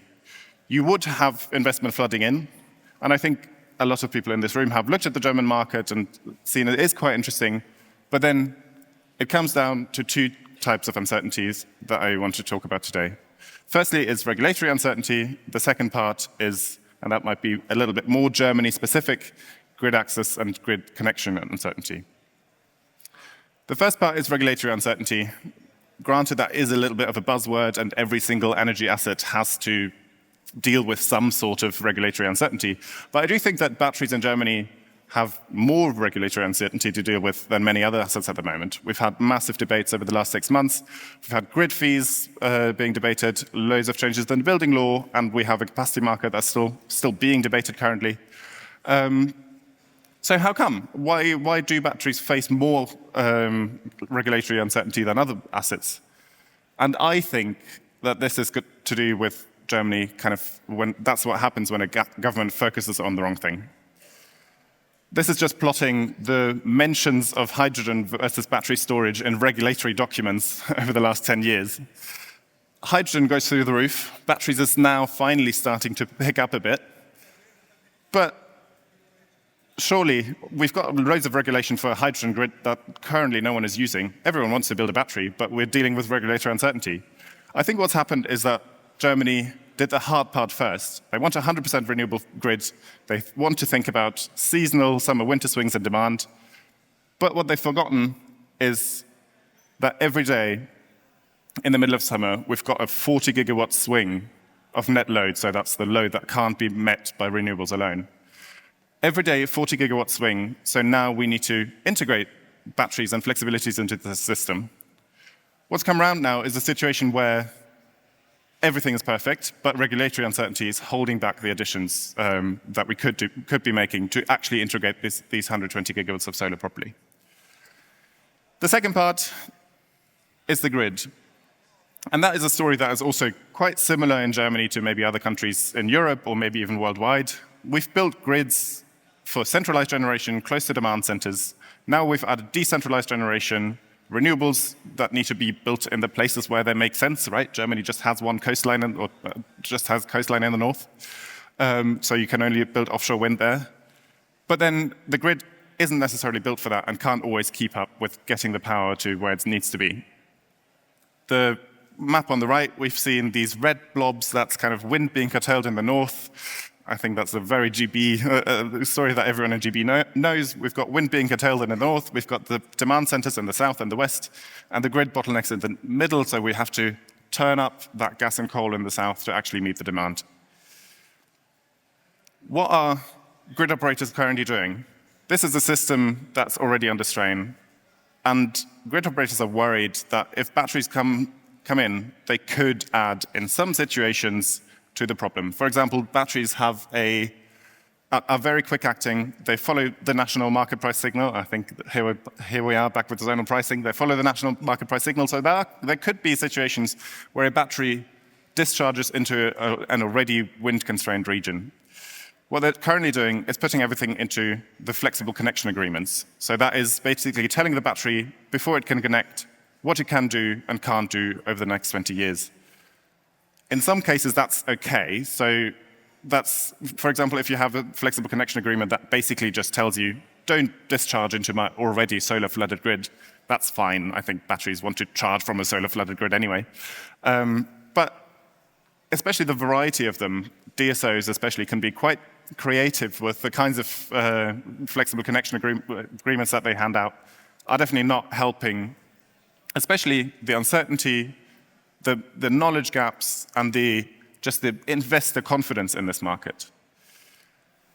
So yeah, these are the two things that I think are holding us back in terms of actually deploying storage in the German market. I think to not have it all just doom and gloom, there are also some really exciting developments on the regulatory side here. And especially when it comes to this grid side stuff, I think there's something that is very exciting coming through, which is dynamic grid fees. The regulator has now proposed that finally we could just have a locational signal, which would be that the grid operator on the day ahead every day sets a dynamic grid fee on a 15-minute basis and in 22 regions across Germany. What I've plotted here is for 2 regions in Germany, just curtailment profiles. So redispatch profiles, which can include turning up gas and curtailing other generation. On the left side, we've got Schleswig-Holstein in the north. That's wind curtailment region. So we've got in winter, the blue lines are the winter. We've got pretty steady curtailment across the day. And then in Bavaria, where there's loads of solar on the grid, we've got summer curtailment in the middle of the day. That's really strong. What does that now mean? If I've got a battery in Bavaria, the grid fee can be negative, so I get an extra incentive to charge in the middle of the day. I don't just help the grid by storing the energy that's already, that would otherwise be curtailed. I also get an extra incentive, and that widens my spread and actually improves my battery revenues. That's just one example of exciting things coming through, and I think the regulatory uncertainty is slowly lifting. To just give an overview over different things that we are seeing in terms of regulatory uncertainties and where they're going. These are all our ranges in terms of estimates. So grid capacity fees, I mentioned the grid fee debates. Yes, there will be grid fees coming, but they are relatively modest. They're saying this would be a range of 4 to 7K per megawatt per year. It could have been way worse. Because on the other hand, we've got dynamic grid fees, which we think are a net positive for batteries in every region. Give a battery a new set of prices to optimize around, and it will do it. So these are already positive developments. We've got inertia. A new market has been made for batteries to provide services to the grid and be remunerated for it. That's also increasing the battery business case. And then finally, the capacity market, that's still a bit more up in the air, but batteries will participate in at least some of it. So overall, I think this is a strong signal for batteries. This is a strong signal for investment, and especially in the longer term, to wrap it all into one number, which is probably the one number everyone cares about. This is kind of, in the longer term, so this is post-saturation, this is a battery that goes online 2030, we see a 14% IRR, and that's after including all these estimated policy boosts, for example, inertia. This is a battery with inertia, with a capacity market contract, all these kind of things. That is obviously a good news story, especially for the long term, and the reason why we definitely think that this is a good story is that we need this amount of batteries. We need strong IRRs to support a lot of batteries being added to the grid. We think that Germany in the long term, to deal with 120 gigawatts of solar now, 200 gigawatts of solar in no time, will need up to 60 gigawatts in the longer term. And that obviously needs a strong investment from everyone. Well, from 3 gigawatts to 60 gigawatts, all that remains to do is to build 57 gigawatts of batteries.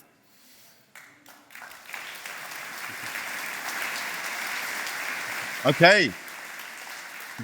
Thank you, Till. Thank you, Till. So we actually went live in Germany a few months ago. We, after 12 months of building our forecast, the way we do forecasts at Modo is we build them and we have something called a model review, where we do internal model reviews, where me and my co-founder Tim sit down and we talk through the model. And the German model has taken us a bit of time. And so we finally got through model review earlier on this year, and we're now live in Germany and approved by pretty much all the banks, and we're already involved in lots of transactions.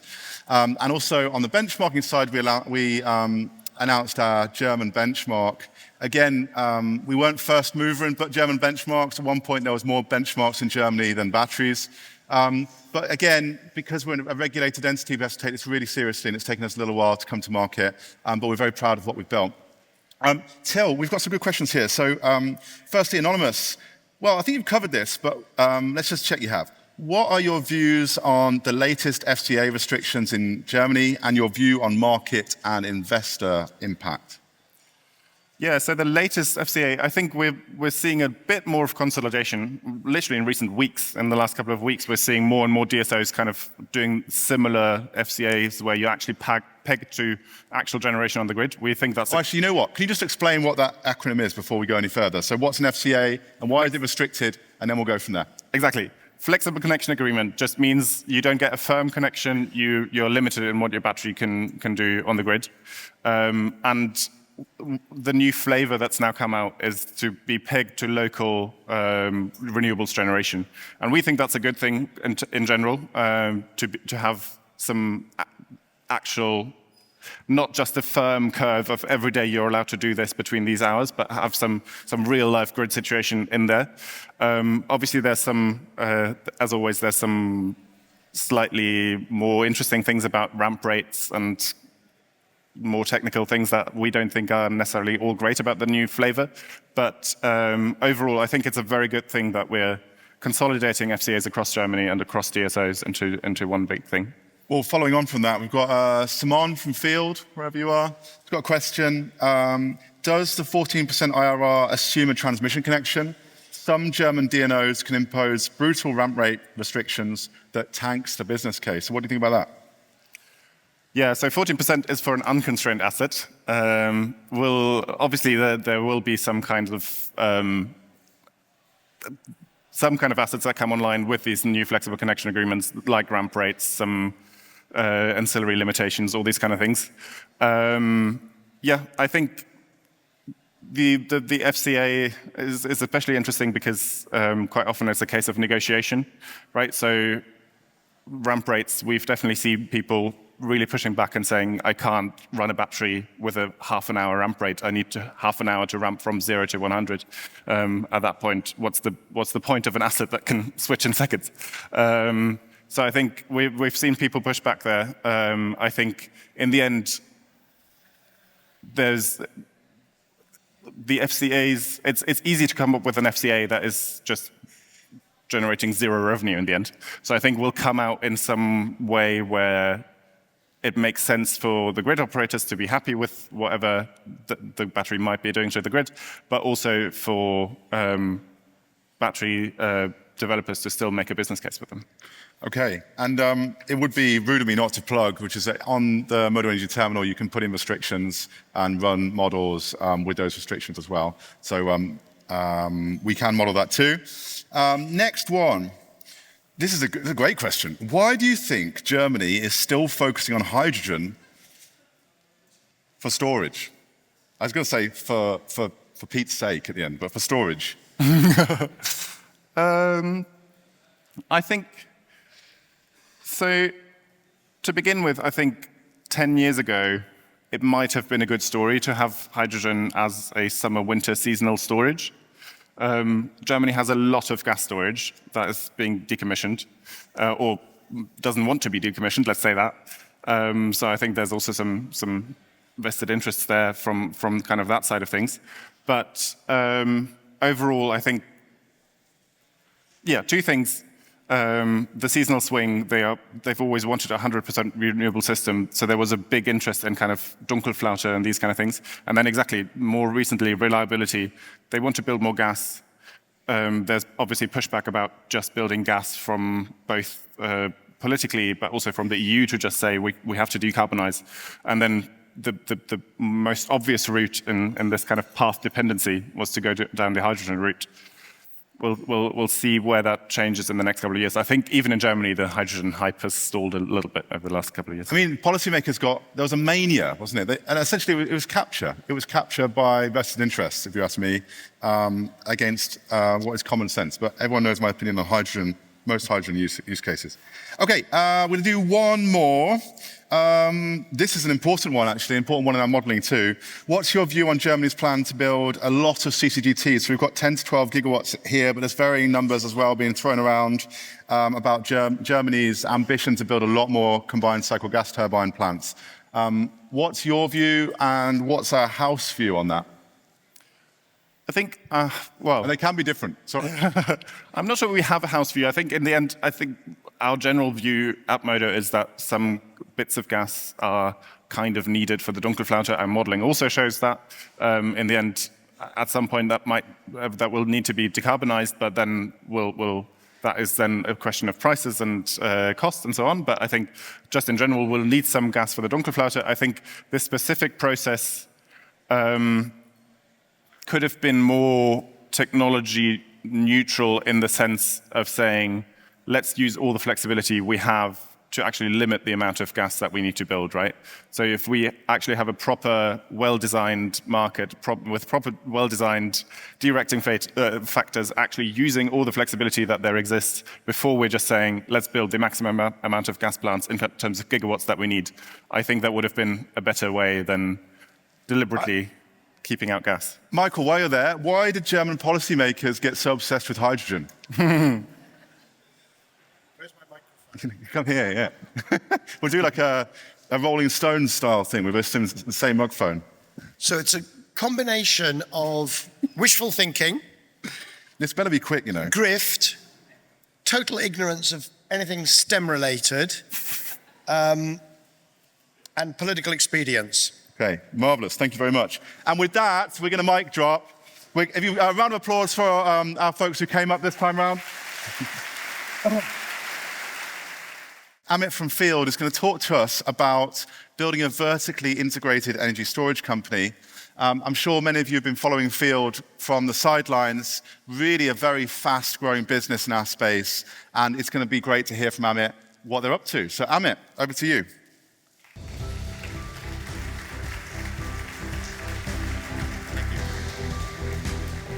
Oh, and please, questions coming in on Slido.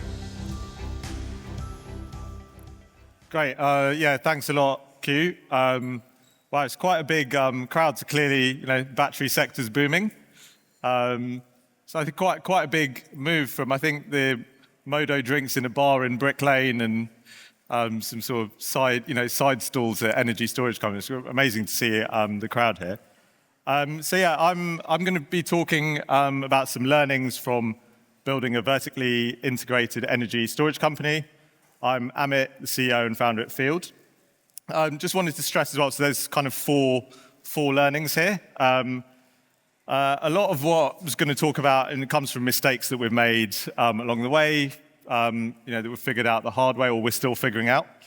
So hopefully there's something of interest in here for everyone. So yeah, bit of context on Field. So we are a vertically integrated energy storage company. We operate across 4 different markets, so GB, Germany, Italy, and Spain.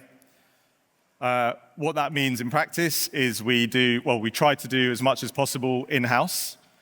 So, we built the fundamentals, modeling, and analytical capability in-house. We greenfield develop sites from scratch. We then manage construction in-house. And once we've built those projects, financed and built them, we operate them. And we've also built the optimization capability.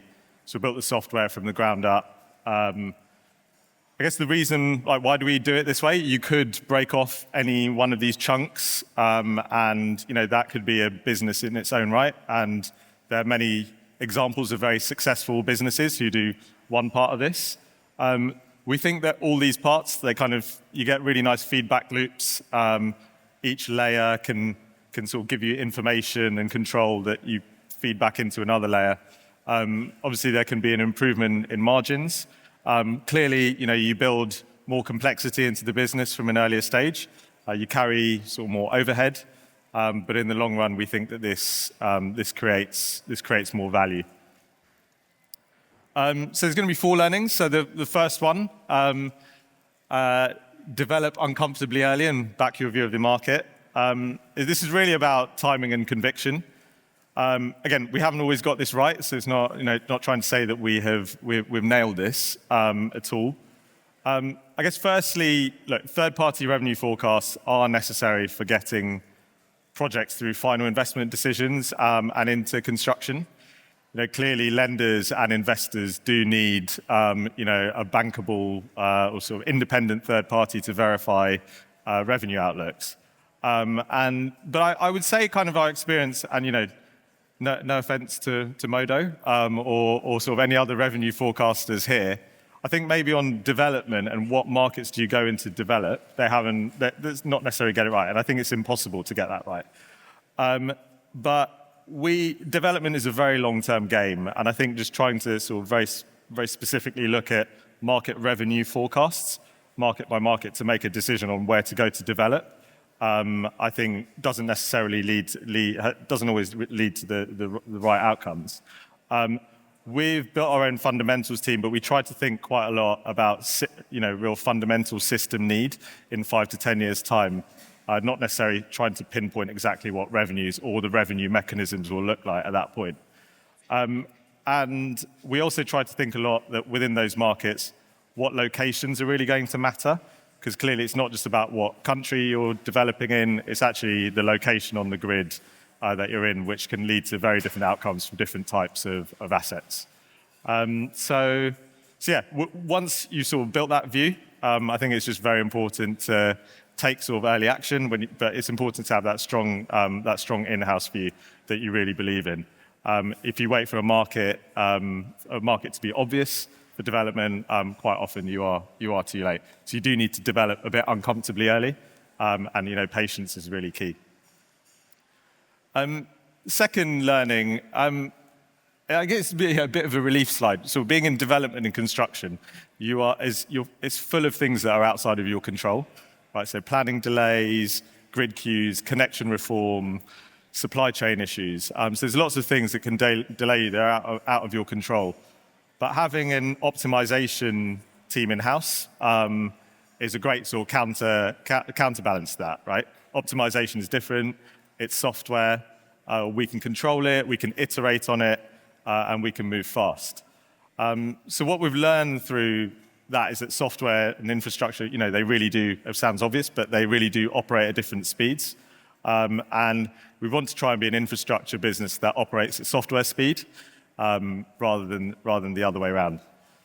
I guess the other thing with sort of building an optimization team in-house, I think software there's a different culture to that. And that really takes deliberate effort. And we're lucky to have a team that we've had at Field for so long, pretty much since the start, who have been building this. They built our platform Gaia from the ground up, and they really get both worlds, right? Software side and the physical side. I think it is very motivating, not just for that team, but for the company as a whole, to see us controlling the assets that we've built with software that we've built in-house as well. Third lesson. So developing to build is quite different to develop to flip. And this is not necessarily saying that one is better than the other, or sort of passing moral judgment on either. But they are just very different.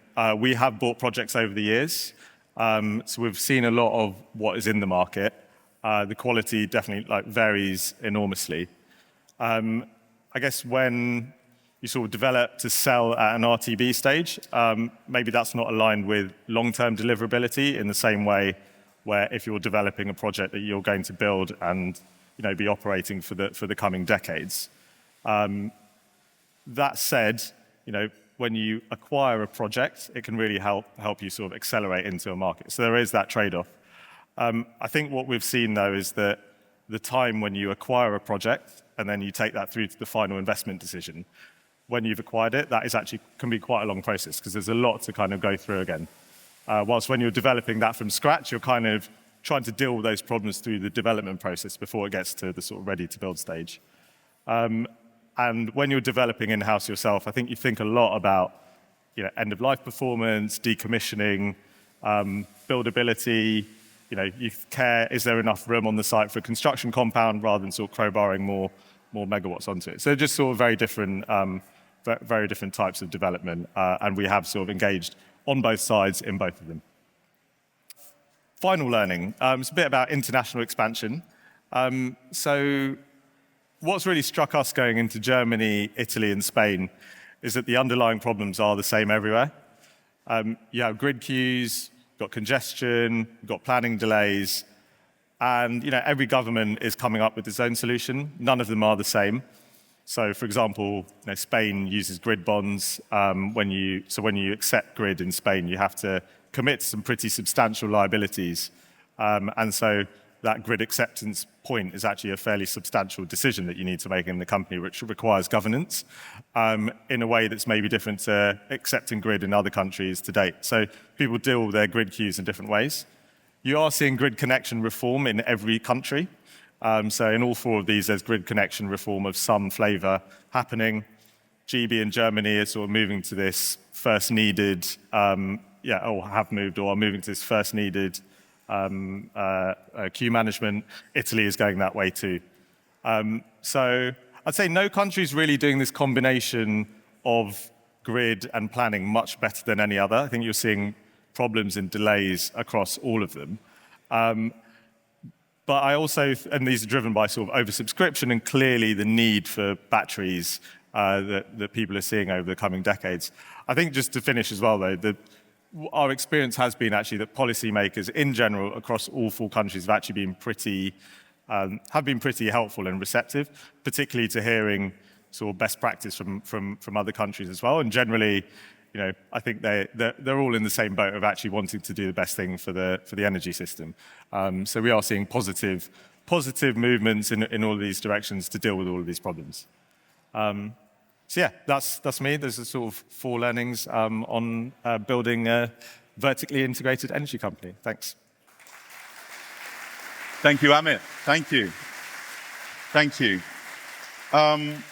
Okay, we've got some questions in, so we're going to take them if that's okay. The first one, I really like this question from Anonymous again. Come on.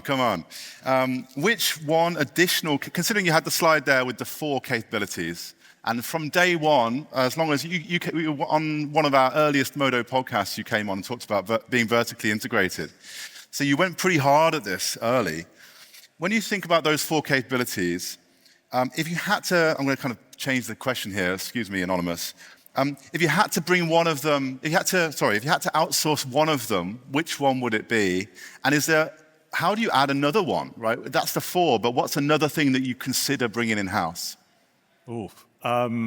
Which one would you consider outsourcing? It's a really good question. It's quite hard. I guess probably the one that we end up, so like I said, so development, we have, to accelerate entry into markets, we have acquired projects. So we've done, I think that's a clear example where we have taken part we've sort of outsourced some of that and we've done some of that in-house, but going forwards, now that we're established in all of them, we are, we're just sort of developing, we're just developing. Probably that's the one. I think, what was the second part of the question? Yeah, what's the next piece of the pie you'd consider bringing vertically integrated? What would the next sort of piece? I think when you're actually, I think in the construction of projects, clearly when we started out, it was much more EPC wrap. So, you kind of outsource a lot, and then you've outsourced the whole management of that. Then we've gone a layer deeper, right? So we now do the BES and the BOP contracting separately when we manage that interface ourselves. So you could probably see in the construction side, where I've said we have in-house construction managers. We do outsource a fair bit there, right, to EPCs, but we are sort of gradually going further and further down, sort of closer to the project. So next phase being BES and BOP. Maybe next phase, projects get to a certain scale where you are dealing directly with the electrical and the civil contractor, for example. Okay, and we're going to do one more. Let's come back to running the company at scale. What's the biggest decision you've made over the last 5 years that's helped make your company a success? What's the biggest decision? So I think there's 2. I actually started the company not knowing a huge amount about development myself. So I was probably thinking early on it would be the kind of model, construct and operate and optimize. I didn't know that much about that, but clearly sort of and very obvious. And I came from a sort of trading background myself. So I think obviously making the move into development quite quickly, I think was a big decision.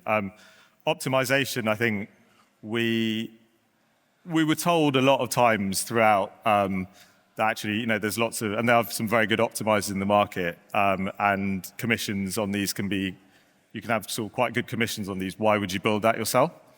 But we were I was sort of very keen that we do this in-house because I think you're building these big and very valuable assets, and I think batteries are quite unique in how many different revenue streams they can access and actually how varied the revenues can be. And so being in control of that ourselves, I think it was quite adamant on from an early stage, needed to be needed to be an in-house function.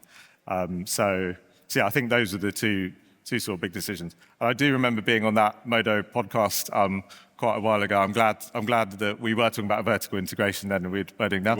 There's some other sort of embarrassing things I said on that podcast that or video that I can't It wasn't a goldfish bowl. It was like the hottest room ever. Yeah. So no wonder we were both talking nonsense. Yeah. Okay, round of applause for Amit. Very much. Thank you. So we've got Rimsha coming on from Danske. Rimsha came on our podcast probably a year ago, and I was just blown away by how knowledgeable she was about the market and how articulate she was in communicating it. So when we thought about putting this together, she was first on my list to get on this stage. And it's a difficult thing to follow, but over to you.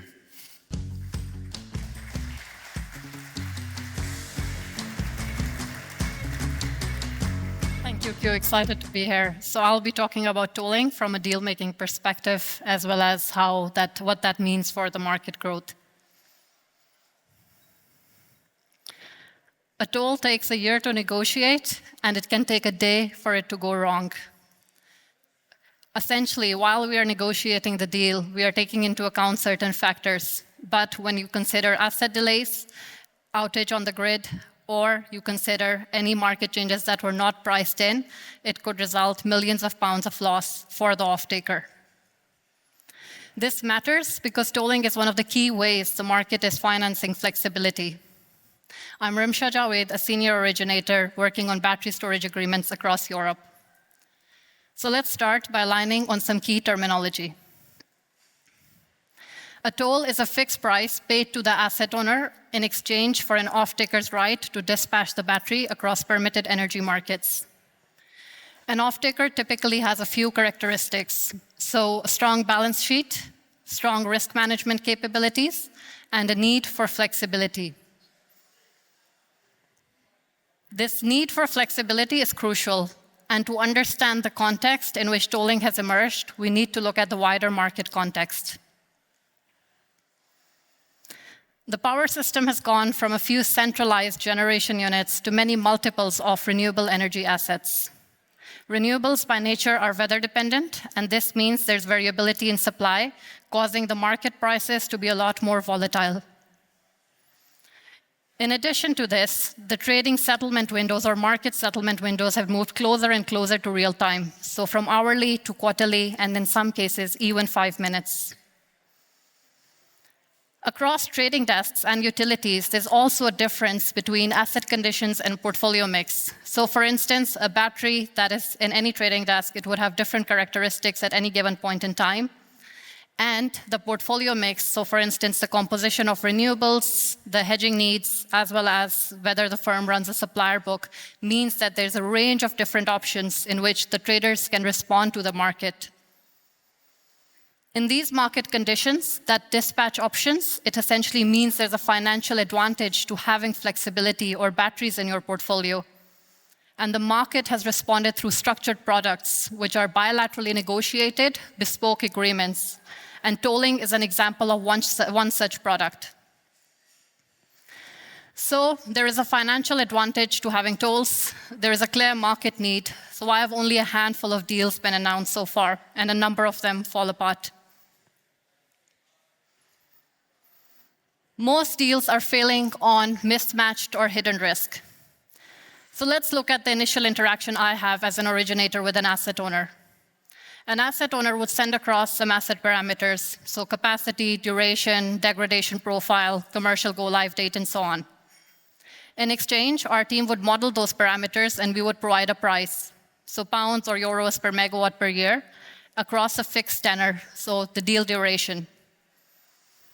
This is typically the point where the asset owners shortlist an off-taker, and none of the hidden risk is discussed up until this point.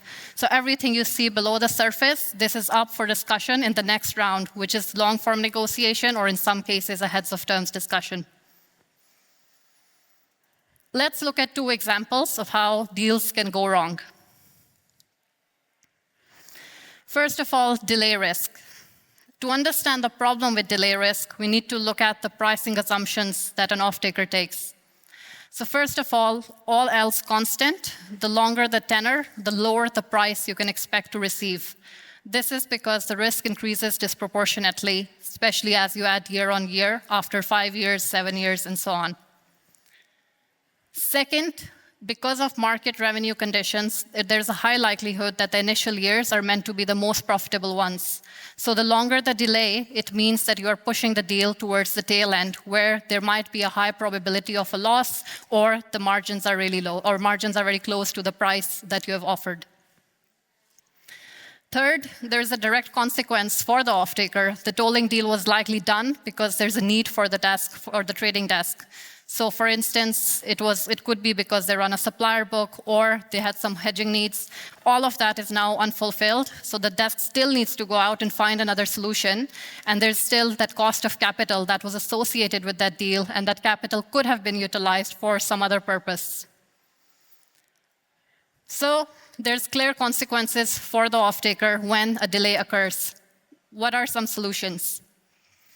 First, within contracts, typically there are direct commercial incentives for both players, asset owners as well as off-takers, that if it is caused as a direct negligence of either party, they would be responsible, and those incentives prevent such actions. But let's take the example of grid connection delays, a theme that we have spoken about at this event earlier today as well. Something increasingly common and completely outside of the control of asset owner as well as off-taker. In these conditions, both parties could agree a commercial long stop date, but the key here is whether the off-taker priced in that increase in tenor and considered what the likelihood of that increase is. Second, both parties can also consider repricing mechanisms. So instead of the contract going towards termination in case there's a delay, you can agree certain triggers and how that would impact the overall deal. So ultimately, there are solutions, and you can find the right balance with regards to delay risk. Let's look at availability risk. Again, at the time the asset owner approaches an off-taker, the availability number that is being provided is taken from the manufacturer's warranty. Once you start discussing the deal, you realize there are actually certain exclusions that are built in. Now, as an originator and as an off-taker, what I consider is what is the likelihood of each event, what are the consequences, and what that means for the overall economics of the deal. So let's look at 2 examples again. First, consider planned outages. If the deal has a certain allowance for a certain number of hours in which the asset owner can conduct planned outages due to asset testing, the likelihood of occurrence is high, as they would likely do that every year. However, both parties can manage the communication. So as long as the trading desk is informed in advance, and as long as this testing is not occurring on the most profitable days of the year or the days with tight system conditions, the risk is relatively low for the off-taker. Let's consider another example. Let's take a battery with high availability, let's say 99.5%. Now, if the remaining 0.5% is occurring as unplanned outages, it essentially means that there is no notice and the desk would have open positions. If this outage is occurring on one of the most profitable days of the year, or the type of day that Till was showing earlier on his slide, it essentially means you can wipe out the whole profit for the whole year for the trading desk just because of that one outage. The solution here is a bit more nuanced. Essentially, as an off-taker, we cannot pass on the full cost to the asset owner because essentially they will then be exposed to market risk and it would render their deal unbankable. So the way we try to solve this is to essentially agree a formula which is capped, so still manageable for the asset owner, but it still incentivizes the right behavior in terms of having correct asset management practices as well as good communication and being able to maintain that throughout the life of the contract. So ultimately, there is a right balance across different terms. I share 2 examples. It's the same philosophy across the full contract negotiation and across all the different clauses. But what's important for us and what's important as off-taker as well as originators is, A, can we find any mitigating factors that decrease the risk or allow us to manage it? And second, is there a sufficient reward for that increase in risk-taking? And this point around reward is different across different European markets. And it's at the heart of the reason why in certain markets you'll find an abundance of off-takers, and in others you'll struggle to find even one.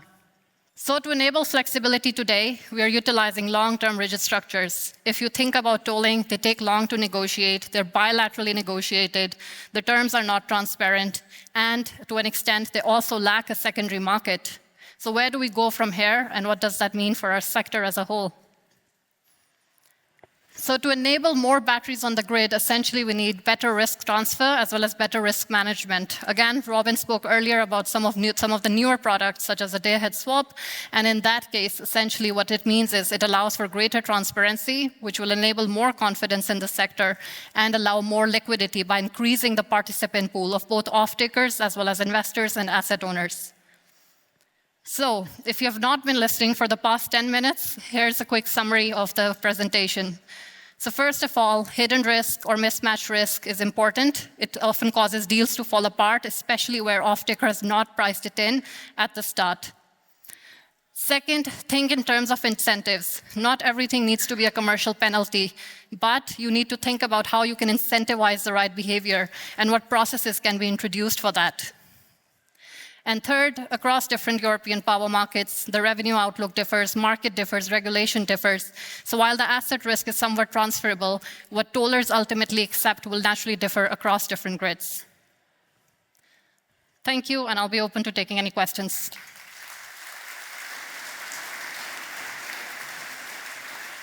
Thank you, Rimshad. Did not disappoint. Okay, we've got some loads of questions. Turns out tolling and offtake is a very hot topic. I'm going to start with, where's Chris at ECU? Chris, big wave over here. Okay, Chris says, it's a good point. 20-year tolls covering the entire asset life cycle are common in APAC. But in GB, we've seen the first 15-year toll, but 7 to 10 years is more the norm, and shorter in markets like Germany. So the question is, what's holding back the appetite for longer contracts in Europe?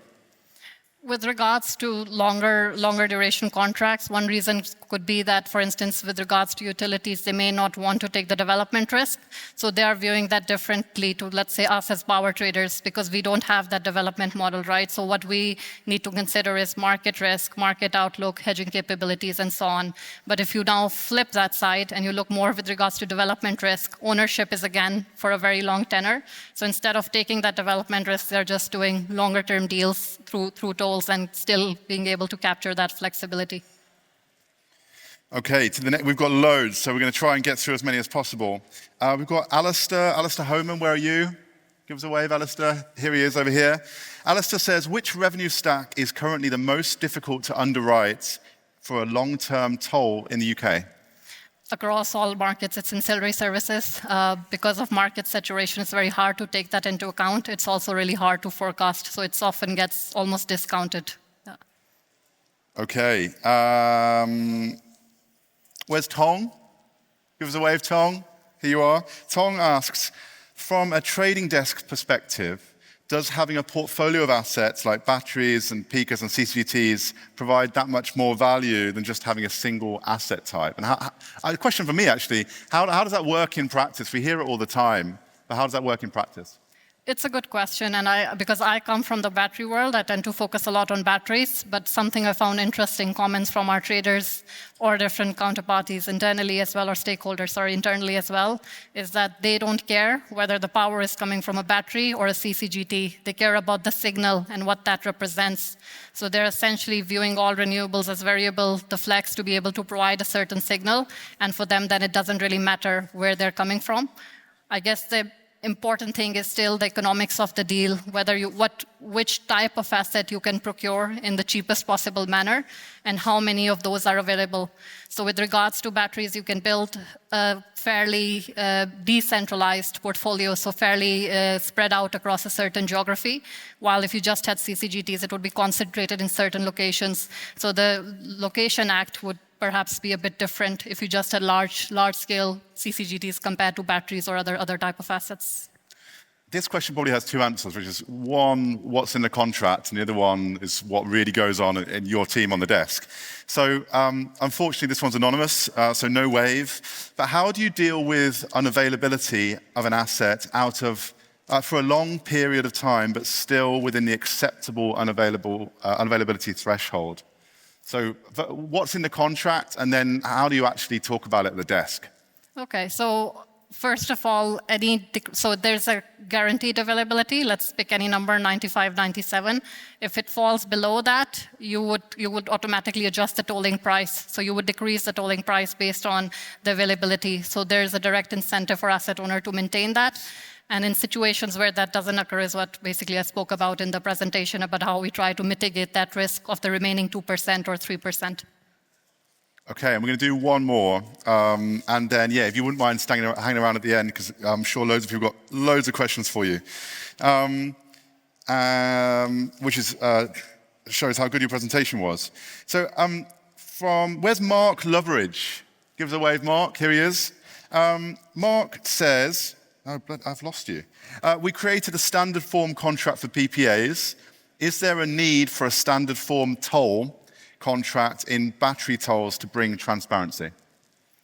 We do need a standard, but ultimately different trading desks or utilities are likely to accept different points, which is where I believe the complexity comes in, because there are, let's say, templates, right? But people use that template and then start negotiating, and then it takes months and months and months. So I hope I'm wrong about this, but I do believe it will remain bespoke, at least for the time being, especially these type of deals, the tolling deals. Yeah. Okay. Warm round of applause, please, for Scrimshire. Thank you very much. So KP from Accure is going to talk to us about calculating state of charge and how that can lead to much more revenue, maybe even 5%. Here you go. Thank you. All right. Hi, everyone. Great to be here. Thanks for the invitation. Great crowd. Great show, right? We've been hearing a lot today already about how to monetize batteries better, how to make more money out of assets, how to finance them better. And most of the talks, and Scrimshire is a great exception, have treated batteries like a box where electrons go in and they go out, and it's really about how we sell these electrons into the market rather than what's actually happening on the DC side of that battery. And Scrimshire mentioned it, just one day of downtime at the wrong day can have devastating consequences. And then some of you might remember from way back when in school, electrochemistry is pretty unintuitive, right? Batteries are a very hard topic, and I've been researching this hard topic for the last 18 years, so you don't have to. And today I'm going to run you through a couple of really interesting developments that are going on the hardware side of batteries right now that allow you to squeeze 5% more revenue out of existing assets just by understanding the electrochemistry a bit better. So SOC just means state of charge. And inaccuracy means the battery doesn't really know how full it is. Your battery is lying to you about how much gas is in the tank. Not because, it hates you, just because it doesn't know better. And I'm not going to go into all of the details why that is, but just keep that in mind. If your battery tells you it's at 80% state of charge, it might be somewhere between 70 and 90. And of course, if you don't know exactly what your asset is doing, it's really hard to make the full revenue out of it. And so we call that revenue erosion, right? Because the revenue you could have is just eroded by that uncertainty. So what are we talking about? In GB, we're talking about almost 700,000 pounds per gigawatt hour every year. And the case study that I'm going to show you in a minute was done in ERCOT, where this amounts to about $1 million per gigawatt hour per year. So these are meaningful amounts if you think about 3 or 4 gigawatt hour portfolios over 20 years. It's definitely something that's worth fixing. Now, if you're asking yourself, well, but is that real, or why is that happening? I brought one technical example. It's going to last 2 minutes. Trust me and bear with me. So I brought you, this is real-life data from an asset operated by Gore Street Capital. Dan's in the room. Dan, where are you? Dan, the other Dan. Sherlock Burke, anyone? Anyway, so this is an asset from Gore Street Capital, Dogfish in ERCOT. 75 megawatt hours, and you can see here just a random day where we have two lines. One is the state of charge as reported by the battery, and the other is the state of charge calculated by Accure in the cloud using infinite computing power, right? So you might assume that what we produce with infinite computing power versus the computing power of a chip that costs 5 cents is better, right? And so you can see that there's differences here. And the one interesting thing is here, the site overestimates how much electricity it can discharge, right? Just after it's being charged, it thinks, oh, I'm pretty full. But then over time, it actually realizes that it overestimated. And so it's actually correcting itself, and after a couple of hours, the value is good. However, the trading decision that you make here was done here. So even though the system actually catches up to the reality, by the time it does, it's too late. And so the discharging decision you make is based on the old faulty data, right? And so here we're not fully using the battery, and over time, again, it catches up, but too late. Now, what does this mean? If we just look into this one cycle taken from a random day, we missed out on about 4 megawatt hours that we could have comfortably discharged more on a 75 megawatt hour battery. And that happens every day, every cycle, right? And so what we're doing at Accure is we do cloud analytics. We have very complicated electrochemical models that run on servers in the cloud.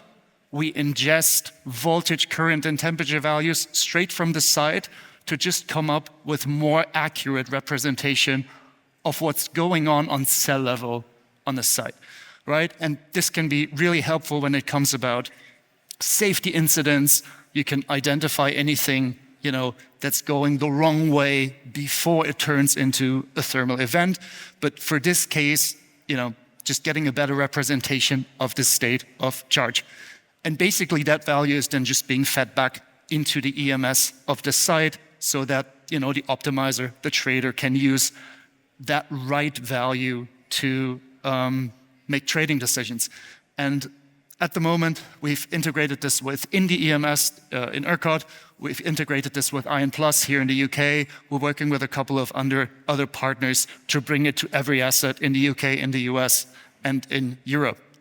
Now, I'm really happy to have been able to do this together with Gore Street Capital, a company that I think you all know, a really geographically diversified portfolio, and in my opinion, one of the leading and certainly most experienced battery operators in the UK and in Europe.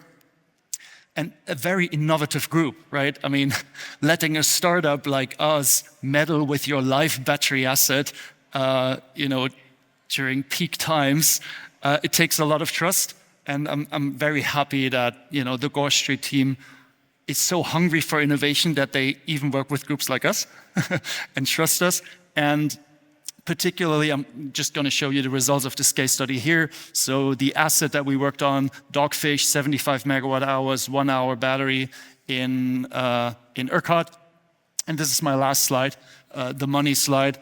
So by feeding a better, more accurate state of charge to the battery, taking the raw data into the cloud, calculating it, and then feeding it back, we were able to generate, it's about $75,000 per year for this battery, while still leaving a significant safety margin, right? If there's the original value and then there's the corrected value, you're not just injecting the maximum change, you're kind of, inching your way towards it. Because we might be wrong. We don't know until we test it.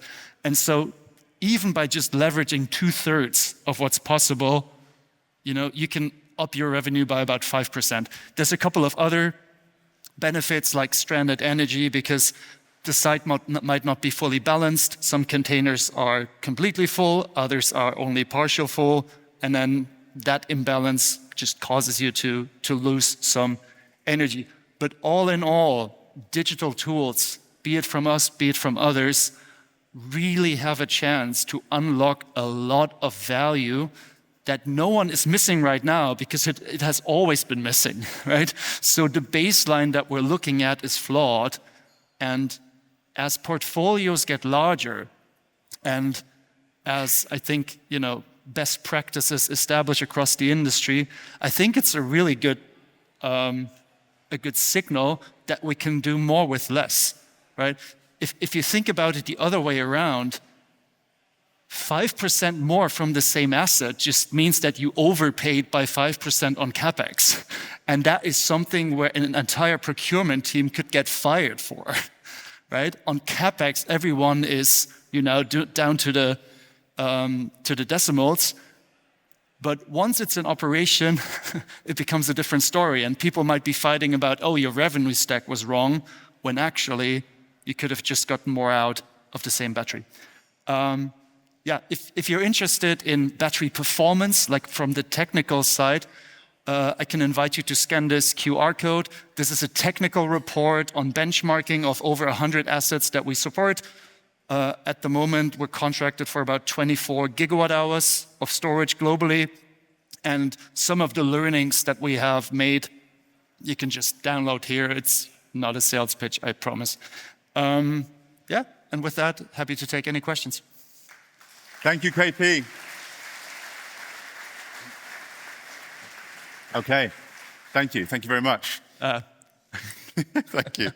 So I think one thing is that you described yourself as a startup there, but also you said Accure have 20-something gigawatt hours under management. So you're going to have to stop calling yourself a startup. We're a serious company. Okay, you're a serious company now. So we've got a few questions here.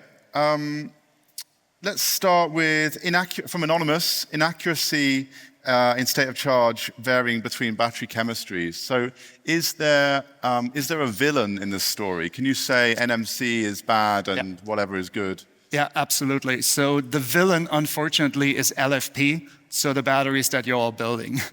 NMC actually was relatively decent in state of charge inaccuracies. We're looking at some of the best systems had like 2 or 3% inaccuracy, and that's all right. But with LFP, we're looking at like 10% or more. And so these 10% inaccuracy, they lead to like 5-6% revenue loss, right? So the problem with LFP is just that as you add energy or remove energy from the battery, the voltage almost doesn't change. Like NMC batteries, you add energy, the voltage goes up, you discharge, the voltage goes down. Pretty linear-ish. With LFP, between 30 and 70% of state of charge, it doesn't move at all. And that just makes it incredibly difficult for these on-site systems, which have to be cheap, right? A BMS, it's part of a CapEx. And battery costs have come down 90% over the last 15 years. BMS costs had to come down 90% as well. And so we ended up with sensors that are very crappy, and we expect them to handle a technology that's much harder. And that's why we believe really the efficient way to do is just outsource the computing to the cloud like we do with everything else, and then solve it. Just a comment for me then. So you talked then about the voltage droop or voltage curve across a battery cell, right? And you described there being, it's essentially a flat line, right? Which is a measurement issue. If you think about the error then, should we assume that the error or the mean square error or however we want to calculate it, should we assume that that error is largest between those range, I can't remember what number you said, like 30 to 70%. Is that a good rule of thumb for us to consider that state of charge inaccuracy is most prevalent in that middle range, or is that too simple a way of thinking about it? No, it's a good first rule of thumb. The thing is, if you keep a battery for a long time in a position where it's pretty sure where it is, like at the top or at the bottom, the BMS will catch up, as I showed. So if you keep a battery fully charged for 2 or 3 hours, it'll be, yeah, I'm full, I get it. But if you have partial cycling, or you have a full cycle and you don't stay there long enough and you go back, the error accumulates and it can go into crazy ranges, like we've seen 30%. After a week of partial cycling, all of a sudden you're like, oh, I've got 30% in the tank and I'm down to 0 the next second. It's rare, but when it happens, it hurts. We've got a question here from Anonymous, which sounds like they might be a venture capitalist by this question. Why don't the cell manufacturers it's questioning your business, why don't the cell manufacturers who arguably understand their electrochemistry of their products better, why don't they come up with the same product? So, 2 things.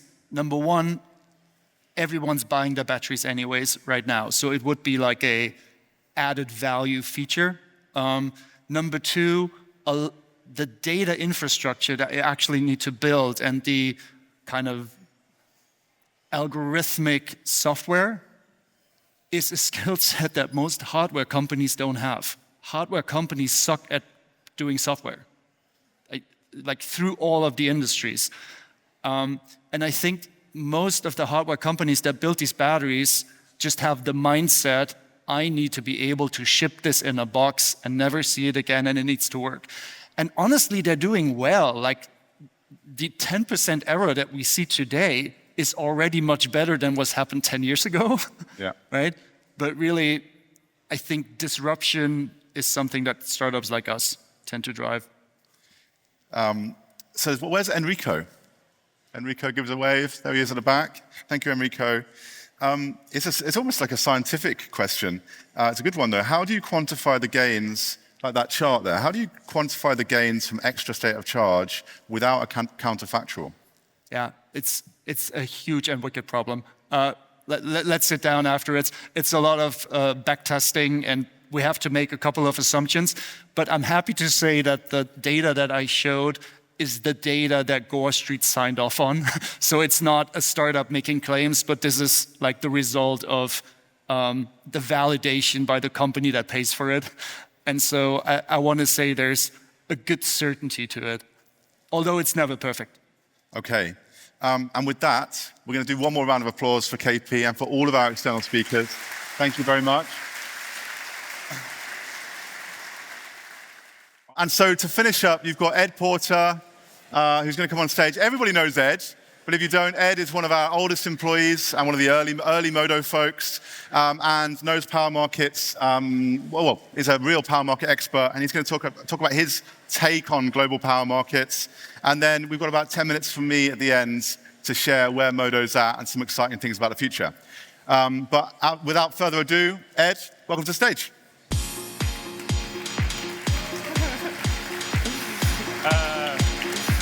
Okay, not to be that person, but I don't think that we're 35 minutes away from the party starting. Any presentation where you get to talk about the future of power markets is where the party's at, in my opinion.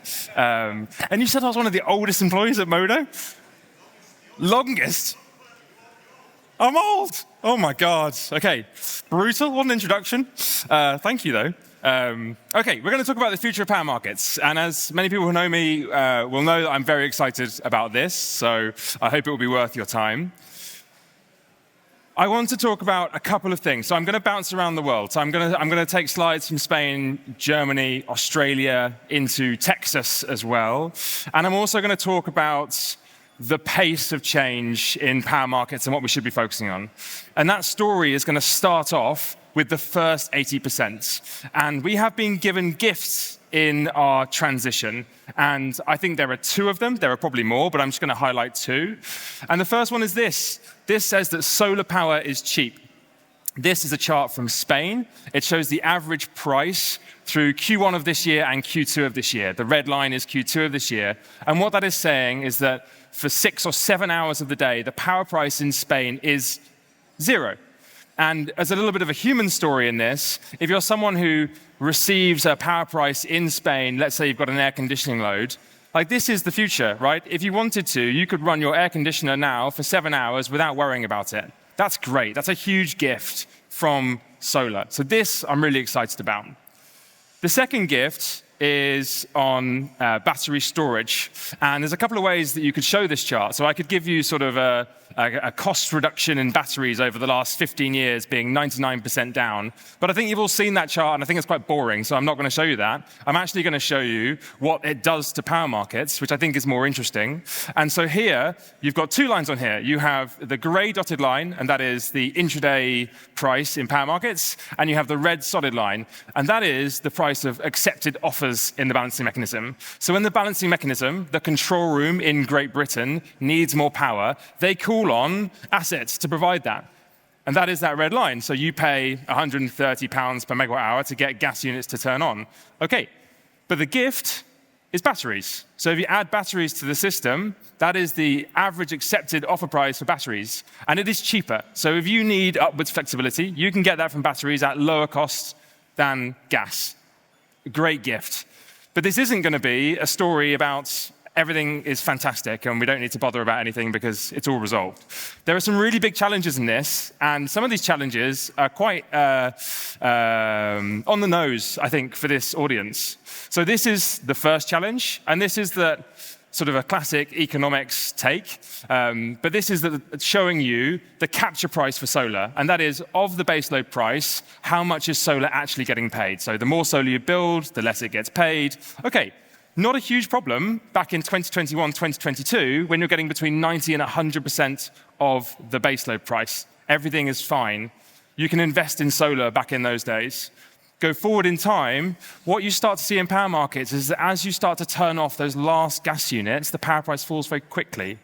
And that means that when you have a lot of generation coming onto the system, your capture rate can fall quite aggressively.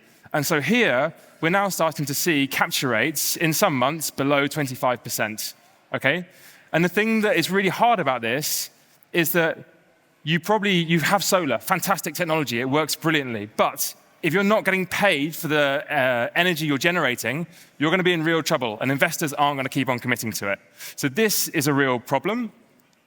And the same thing is true in batteries as well. So as much as we would all like to say batteries are great, batteries are going to make loads of money, there's no risk in this, the reality is that there is a lot of risk in it. And the reality is that in lots of markets, we're already starting to see batteries making lower revenues than we would have expected. The example that I'm taking here is Australia. And so this chart is showing you, on the y-axis, you have revenues across the course of the year. On the x-axis, you have the months of the year. And the three solid lines you can see, they are 2023, 2024, 2025. And they're in euros per kilowatt. And that effectively says those assets are making enough money. This dotted line down here in 2026 is showing you that currently, batteries in Australia are not making very much money at all. Okay? And some of the interesting parts about that is, A, domestic batteries have been coming for the slice of pie that grid-scale batteries have. And the second part is that when you operate in a 5-minute market, it's actually really hard to get this right because lots of other people are targeting the same 5-minute peaks. And so where there's that cannibalization, you can really miss out. So 2 challenges there in solar and batteries. The good news twist here is that when you build power systems for the future, you generally have to build generation and transmission before you build demand, because if you want your politicians to not get sacked, you do it that way round. You can do it the other way round, but it's not very successful. So the good news here is that data centers are coming, electric vehicles are coming, you have industrial loads like space cooling coming through, so that is all happening, and that should bring more volatility back into the market. That's almost the fundamental view. I also think there's a regulatory lens to this as well, and I think this is really important. So in the olden times, maybe not that olden, old enough for me, Q, this is Texas. Many people will know what Texas looks like, and this is ERCOT. And where I'm trying to go with this is that in old power systems, you had very large transmission systems, and things didn't change very much. And you didn't need to give any sharp signals to any specific locations. You could just chuck out a price and things would respond. In the new world of having very small solar assets, very small battery assets, EVs on the system, if you're going to get the most out of the assets you're going to put into the system, you need to start giving some really specific signals for things to do what you want them to do to get good utilization out of your grid. This is a map of power price spreads from Modo's forecast in ERCOT. It shows 2029, so it's in the future. But what I want you to take from this is, Christ, if I was to dispatch something in this market in a national way, I mean, quite clearly that's going to be pretty bad. And so where I want you to go with this is just imagine over the next 10, 15 years, if we have good dispatch signals and we can get the most out of our batteries, yes, things are going to be efficient. Those grids are going to win. They're going to do dispatch at lower cost. If we want to chuck it all under one blanket, one dispatch, I think we are going to find life to be quite hard for ourselves. Okay. But so far, up until this point, I've given us the 80%, the stuff that we're all working on, the stuff that I think is actually quite achievable and quite doable. And I think it is correct that we're all focusing on it. There is another 20% to this challenge. And people know about this. This is the Dunkelflaute. This is the low wind period where the sun doesn't shine, the wind doesn't blow, and you have high demand. And this problem, I think, is in two parts. So the first part is you need to meet the peak demand on the system, and that is a gigawatt challenge, right? So you need to make sure you have enough flexibility in your system to meet the gigawatts. And then there's a second challenge, which is that for the 14-day period, you also need to get enough energy into the system to make sure it works. The first one is very doable. We're going back to Australia. And in this case, we're looking at the share of evening peak intervals where batteries are sharing, where batteries are setting the price. And even in this sort of 13-month or 14-month period, you're seeing that batteries have gone from being, say, 20% of the price-setting tech to being more like 50%. And it doesn't really take a huge amount of imagination to see that batteries could do 100% of this. If you have the terawatt hours, I think it is very doable for this to be shaped. So that, I don't think, is a huge problem. It's a problem, but it's doable. This, I think, is a really big problem. This is, if you take a 14-day period, and you look at demand over that 14-day period, and then you allow a few things to run. So things like nuclear, biomass, don't love it, gas CHP, hydro, whatever it might be. You allow a few things to run that we are sure will run. And you compare the terawatt hours from that generation to the terawatt hours required to meet the energy gap. And what is the difference? So the difference here is about 10 terawatt hours. Maybe it's 15 terawatt hours in the future. That is really hard to deal with. Okay. And this is a room full of storage people. So what's the answer? The answer is storage. Okay, great. Okay, here's storage on this chart. The answer is not storage. Take it all back. Bad idea. Storage is great. Storage will help you do that gigawatt peak. We absolutely need it for that, but it's pretty rubbish for this, right? So we need something else to do this. And what I've also done, and sorry, it may seem like I've kind of done storage a disservice. I haven't. I've taken the storage build out. I've made it all 10 hours. That's the gray bar. And then the gray dotted line, I've given us an aspirational 500 gigawatt hour target. You still can barely see it, right? So storage doesn't solve this problem. How do we deal with this today? This is unabated gas. So if you run all of your unabated gas all of the time, how much of this terawatt-hour gap can you close? And as you can see today, the lights don't go out. Okay, we have plenty of gas on the system. So if we get this 14-day windless period, which happens one every 5 years, okay, we can do this. We can get through it. And in our modeling over time, we retire that unabated gas and we bring in other more expensive things like CCS or hydrogen to power, right? And that's in government's plans, so it's there. And I think for me, the framing that I would like to give you on this is that this problem is really hard. You're right to be focusing on the 80%, but we have to be honest and candid about what this 20% is and how we deal with it. And I worry that we find really expensive ways of trying to close this gap in terms of meeting that terawatt-hour gap that we have. And the framing that I would like to put to you will start off with this slide. And this slide shows you the emissions from 5 sectors in GB going back to 1990. The power sector is in the red line. This is inspired by a carbon brief slide that I'm sure many of you have seen. And what you're seeing is that essentially that power emissions line has gone down and down and down. And for me, what I would say is our job to get that power emissions line down to 0 and chase the last few million tons out of the power emissions? Or should the job of the power system be to enable those other lines to move faster? And I'm talking about the availability of connections, cheap connections. I'm talking about having cheap electricity. If we don't do those things, those other lines aren't going to move, and we're going to chase this one red line down, and I'm not sure that's our best place to spend our money. I want to leave it on an optimistic note and say, look, just how far we have gone and just how well we are doing with the 80%. But I also want us to be totally frank about how hard this problem is. Thank you for listening.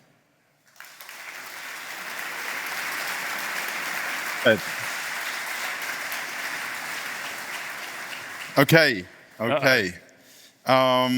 Where to start here? We've got a full mix.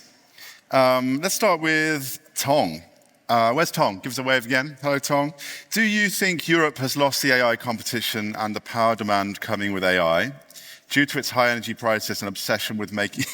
It's a great question. Due to its high energy prices and obsession with making it hard to build things? Yes and no. So you will always need some AI data center load that is low latency and so for example, going in UK or Europe, that absolutely will still happen. If you have things where it's a pure electricity demand shootout and getting connections in short time, then yes, I think Europe is losing that, to be frank.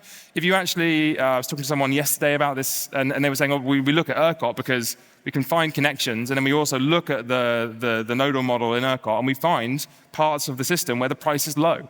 Yes, okay, so do that. And I think, I think we are hamstringing ourselves. There's a question here from Anonymous, and I'll answer it just briefly for a second. So it sounds like Modo are bearish on batteries in GB. Is that accurate? I think that question, I'll let you answer the question properly, but if we go back to the fact that one of our principles as a business is to tell the truth even if it's hard to hear. That's one of the things we talk about a lot. Regardless of whether we're bearish or bullish or whatever, we want to tell it how it is. But Ed, I'll let you answer that question. Are we bearish on batteries in GB? Bearish or bullish, we don't care. That's not our job. Our job is to try and build forecasts and views of the world that we would want to buy ourselves. So I'm not someone who's dyed in the wool to batteries or vehemently opposes them. Our job is to try and find out what's happening in the markets and try and approach things from a first principles perspective. So that's where I stand on it. If I was trying to, so let's just run that example through. Let's say I'm really bullish on batteries and I give you a forecast that's way too high. You go and get debt in for that project. When you then build that project and the revenues don't turn up and then you can't meet your debt repayments, are you happy with that? Is that good? No. So that's not where you want to be. But just a point on this, right? Are you bearish on batteries in GB? Oh yeah, sorry. Let's answer the question. Okay, no, I'm not. And the secret sauce is this, right? So if you look at, say, Germany, and Germany is running along at 200k per megawatt per year in terms of the benchmark numbers, you might have to pay quite a lot of money to get access to a German battery that's building in the near term. Yeah, you have to pay a high developer premium. That is a lot of money going out the door, and potentially, if German batteries revenues might fall, you might not make that money back as quickly as you expect. Don't then ask me if I'm bearish on German batteries. But in GB, you don't have that same developer premium, right? So actually, you're not buying such a hot asset, right? You're buying something which is, everyone understands it, it's a little bit more mature, the revenues aren't exceptional, but they're also not dreadful. You can still make a pretty good business case out of batteries in GB. So I'm not hugely bearish, I'm not hugely bullish, but I do think there's opportunity in GB. And it's a CapEx game. It's always been a CapEx game. And it's the thing, not to go on a rant, but it's the thing that we probably should have been talking about more at these conferences over the years, is that this has always been a CapEx game. We've got another communist in the house, I think, Anonymous. 2-week bank holiday every 5 years, problem solved. I'm not sure that's a question, but I really like it. So thank you, Anonymous. Okay. Your favorite topic, Ed, interconnectors. Interconnectors to fill the gap, question mark. Yes, it may be wind. Actually, where's Jack? Who's asked this question? There he is, there's Jack. So, question, should we use interconnectors to fill the gap? Yes, it might be windless and dark here at one moment, but the sun is famously global. It's a wonderful sentence. Is the answer then a spider web of solar wind across the planet? Yeah, great question. And on that chart, I could have put interconnection on. I think the thing that I worry about is that if you have that 1 in 5 wind lull and you're having it in GB, you might also be having it in France and Germany. that, for me, is a bit of a problem. It depends what you're building, though. So if you're building an interconnection that goes from, say, GB to US, then yes, you've got less correlation. Or GB down to Morocco, again, less correlation. So it kind of depends which interconnector you're talking about. They do help to solve the problem. I don't think they solve it in its entirety. But yeah, you're right to point it out. Okay, we're going to wrap there because we've got 10 more minutes. I'm going to say a few words, and then we're done. And then it's time to party. So do you mind taking that, please, Ed? Yeah, of course. Okay, so we've come to the end of our first ever summer sessions, first ever summer sessions full stop. And this has been a remarkable event for us because you'll notice that the room's been full the whole time. And we gave away 800 tickets to this event, and we had almost double that apply for tickets. So we actually had to turn away about half the people who wanted to come. And so when you book an event like this, you don't really imagine, like you walk into a room like this and you think, wow, this is enormous, you know. You don't really imagine that you're going to be turning away twice, the same amount of people again to come. And so I asked you all to raise your hands at the beginning and say who was here for the first time. And when I reflect on the fact that we've got 800 people at this event and another 800 who would like to come, it's incredible. I mean, I remember 10 years ago when you could get the whole energy storage community in the back room of a pub. In fact, I remember being in some of those pubs with some of you in this room. And look at us now. It's just phenomenal how much this industry has grown. And when I think about why that has happened, I think it's because this asset class is now a bankable asset class. What is that? What does that mean? It means that battery energy storage is now held by some of the largest, most influential and impactful asset managers in the world.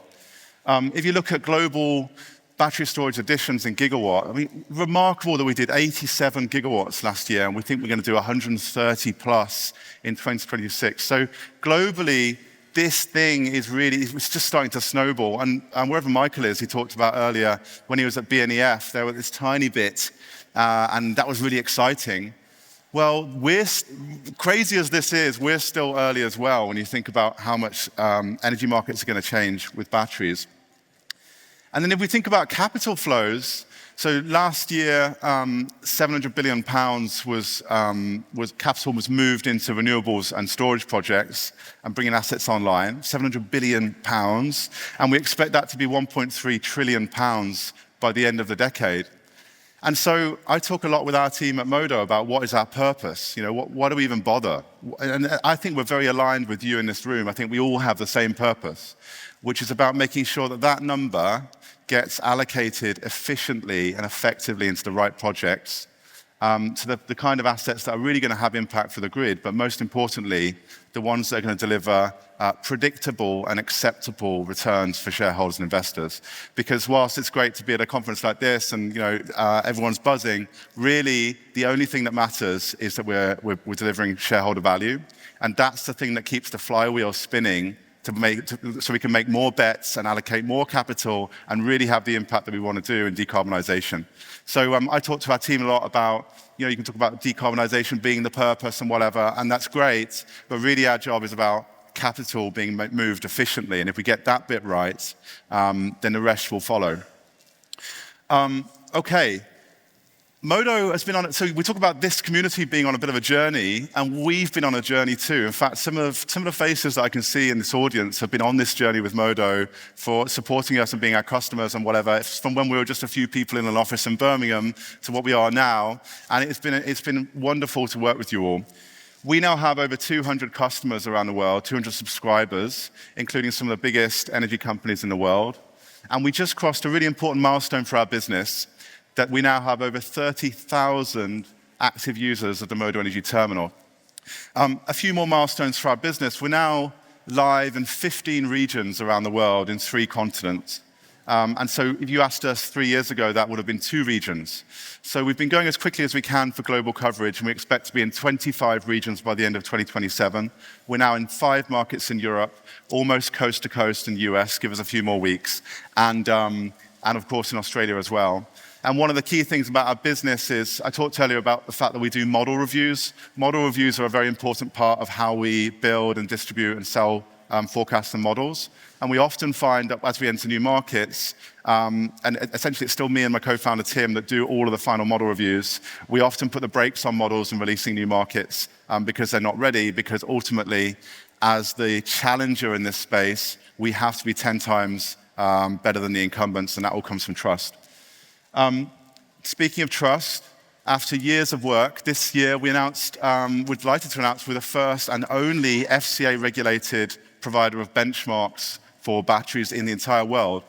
And we're really proud of this, but I think the thing that I'm most proud of is how we're already seeing a lot more innovation on top of these. So we're seeing lots of our customers and folks in the market now building really interesting financial contracts and derivatives on top of assets using a FCA-regulated benchmark like the ME-BES indices and benchmarks. So we're seeing swaps, tolling agreements, floor agreements, even insurance underwriting against this as well. And we're really excited to see how the market progresses now there is a reliable FCA-regulated benchmark to do that.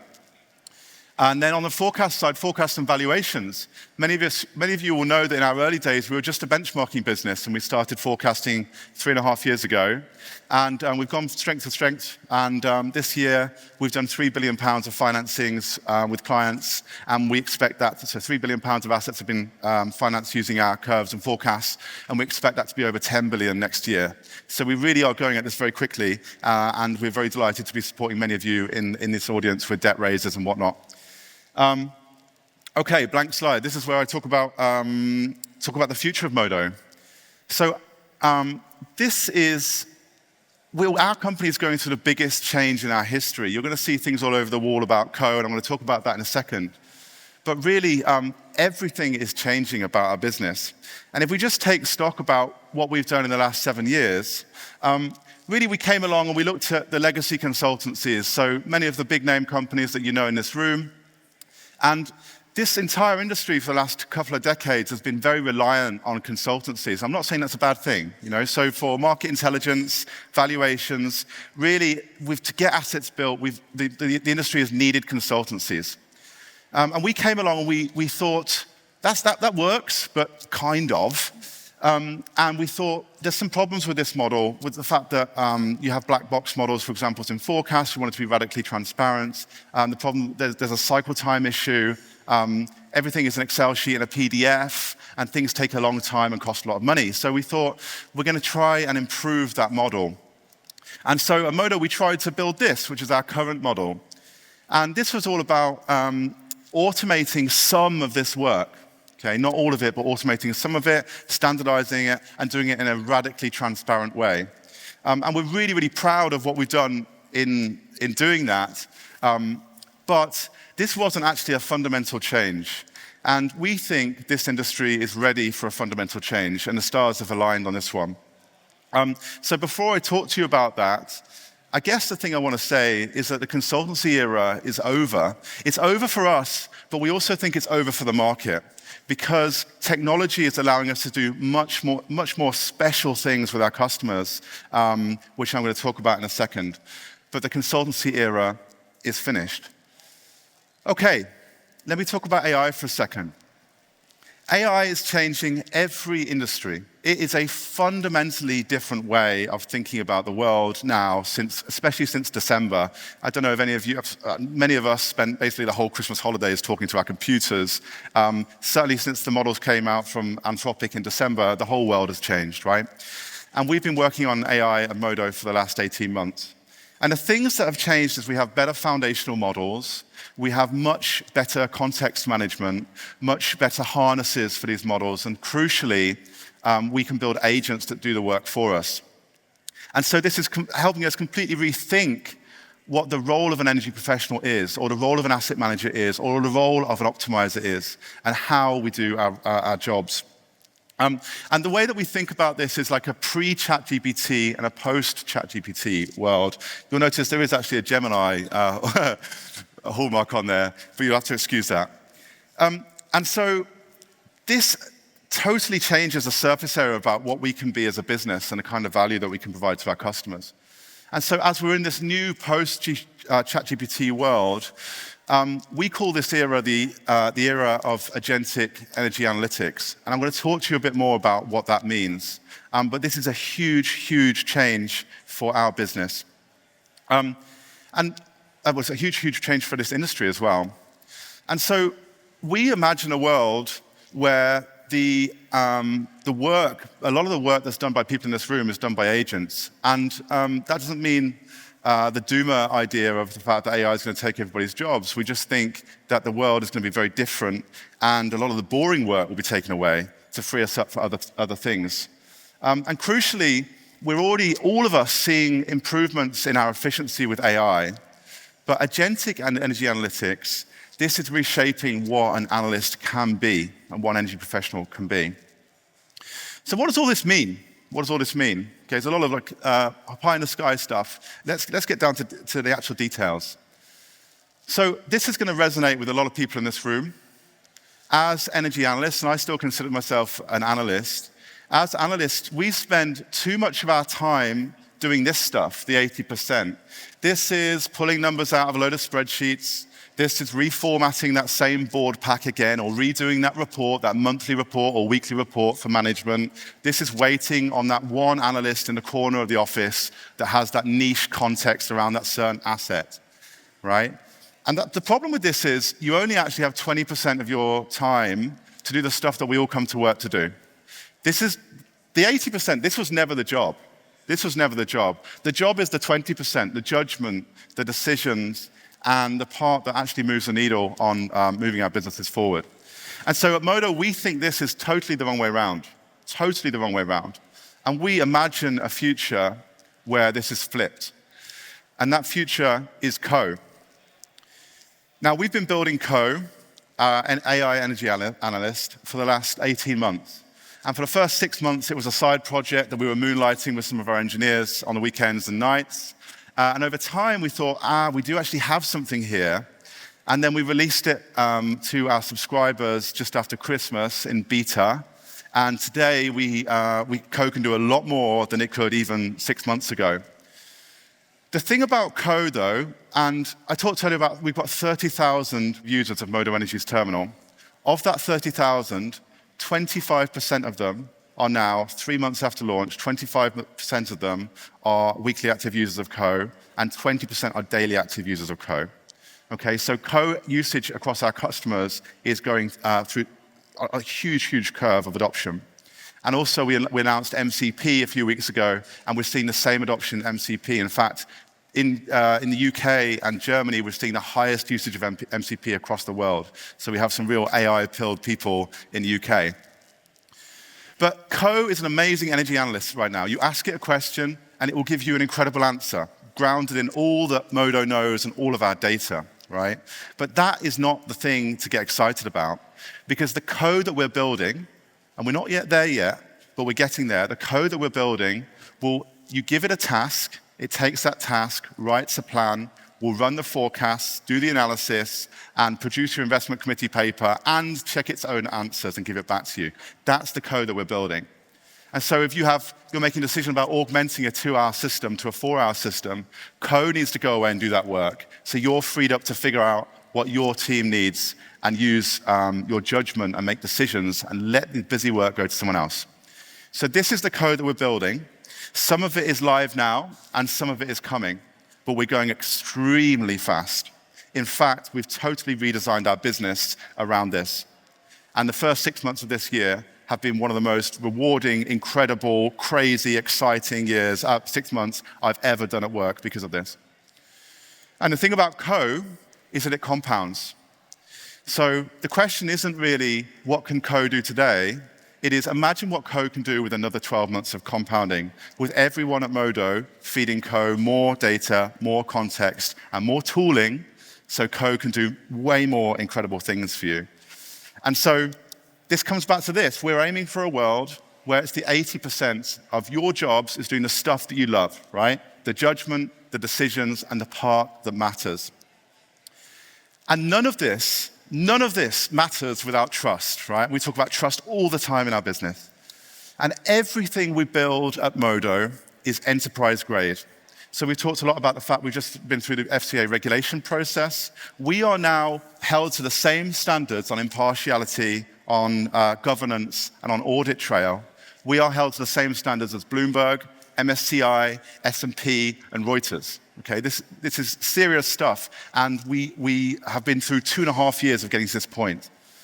And the point that I'm trying to make here is our AI that we're building follows exactly the same standards as everything else that we're doing. So we are building with security in mind. And I do want to talk about humans for a second, right? Because there is this doomer idea that AI is going to come and take everyone's jobs, and that's not the point. We do not subscribe to that. In fact, we are hiring more analysts and engineers than we've ever done before at a faster rate than before. And we think about this as increasing the surface area of the work that we can do as energy professionals. So all of our analysts and engineers are now training code. If you took a 40-hour week of our team and divvied it up by how much time they spend training our AI now, they're spending more than half their time training our AI. And a lot of the work that we produced is built by Co. We are the biggest users of Co internally in our business. And so because we're doing that, because we're kind of eating the dog food, we are iterating and iterating and iterating hour by hour and building agents ourselves with Co that can go and do remarkable things. And what that means is we're seeing new roles created at Modo, where our analysts now are starting to become what we call power market engineers. And their primary job is training our AI that we want to put in the hands of our customers so you can get that 80% back. Okay, so that's a lot of me telling you what Co can do. But now I'm going to prove it. Welcome to Modo Energy. Over 10,000 energy professionals at 200 organizations across 30 countries rely on Modo Energy's bankable, AI-native intelligence to value the world's renewable energy assets across every stage of the asset lifecycle, from greenfield to grid. Built to the standards institutional capital demands, 3 pillars of investment-grade intelligence, bankable forecasts, regulated benchmarks, and insights from power market analysts cited by the financial press the world reads. Explore the terminal and ask Co, our AI-native analyst. Build through the API or connect through MCP into the tools your team already uses every day. Underwriting a new deal? Pull an instant bankable forecast in the terminal. And with Co, interrogate the methodology and challenge every input. Ask, how does the NEM forecast handle the retirement of coal plants in Victoria? Or, how does the model forecast solar's impact on ERCOT battery spreads over the next decade? And in seconds, Co answers, with every number grounded in Modo Energy's power market modeling and methodology. Instant due diligence without a consultant. When you're moving into a new market, ask Co to compare policy changes, market economics, and everything in between. For example, ask, I'm thinking of building a solar site in Europe. Show me a cross-market comparison of everything I need to know.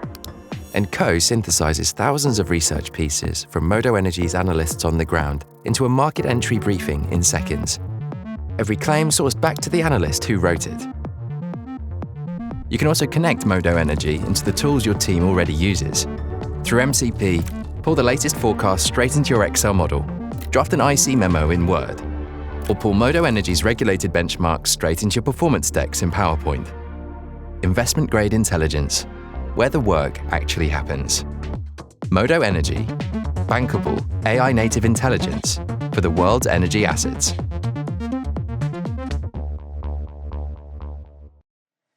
And so we've been putting this into the hands of our customers in beta, in different levels for the last few months. And here's some of the things that our customers say about it.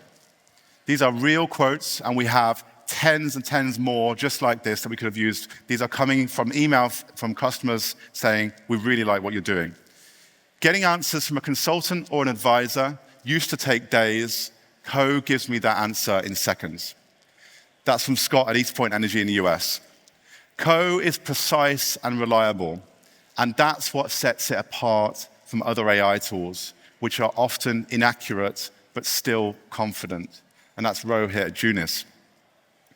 And so we're excited today to announce that for all of our paying customers, for a month, we are removing all usage limits on Co and giving you full access to all of Co's capabilities for the next month. And this is an opportunity for you to really push Co to the limit. So integrate it into your Microsoft suite, integrate it into PowerPoint, and into Excel. You can use Claude, you can use Copilot, and start really pushing your token usage to see what you can get out of Co. Try and break it. Okay? Drive it like you stole it. This is what we want. And give us feedback on what we can do better. Because what really matters for us is about compounding. And we are going so quickly at this, we're really excited about the next 12 months. So if you want to get started with Co, we've got a Co bar out there. You can set it up in the terminal, and we can show you how to bring that into your Microsoft suite or your other operational surface. And so 12 months ago, Co wasn't even a thing, right? And now just imagine the next 12 months of operating and iterating at this speed. And so that sets the scene for the party. Okay, the party starts now.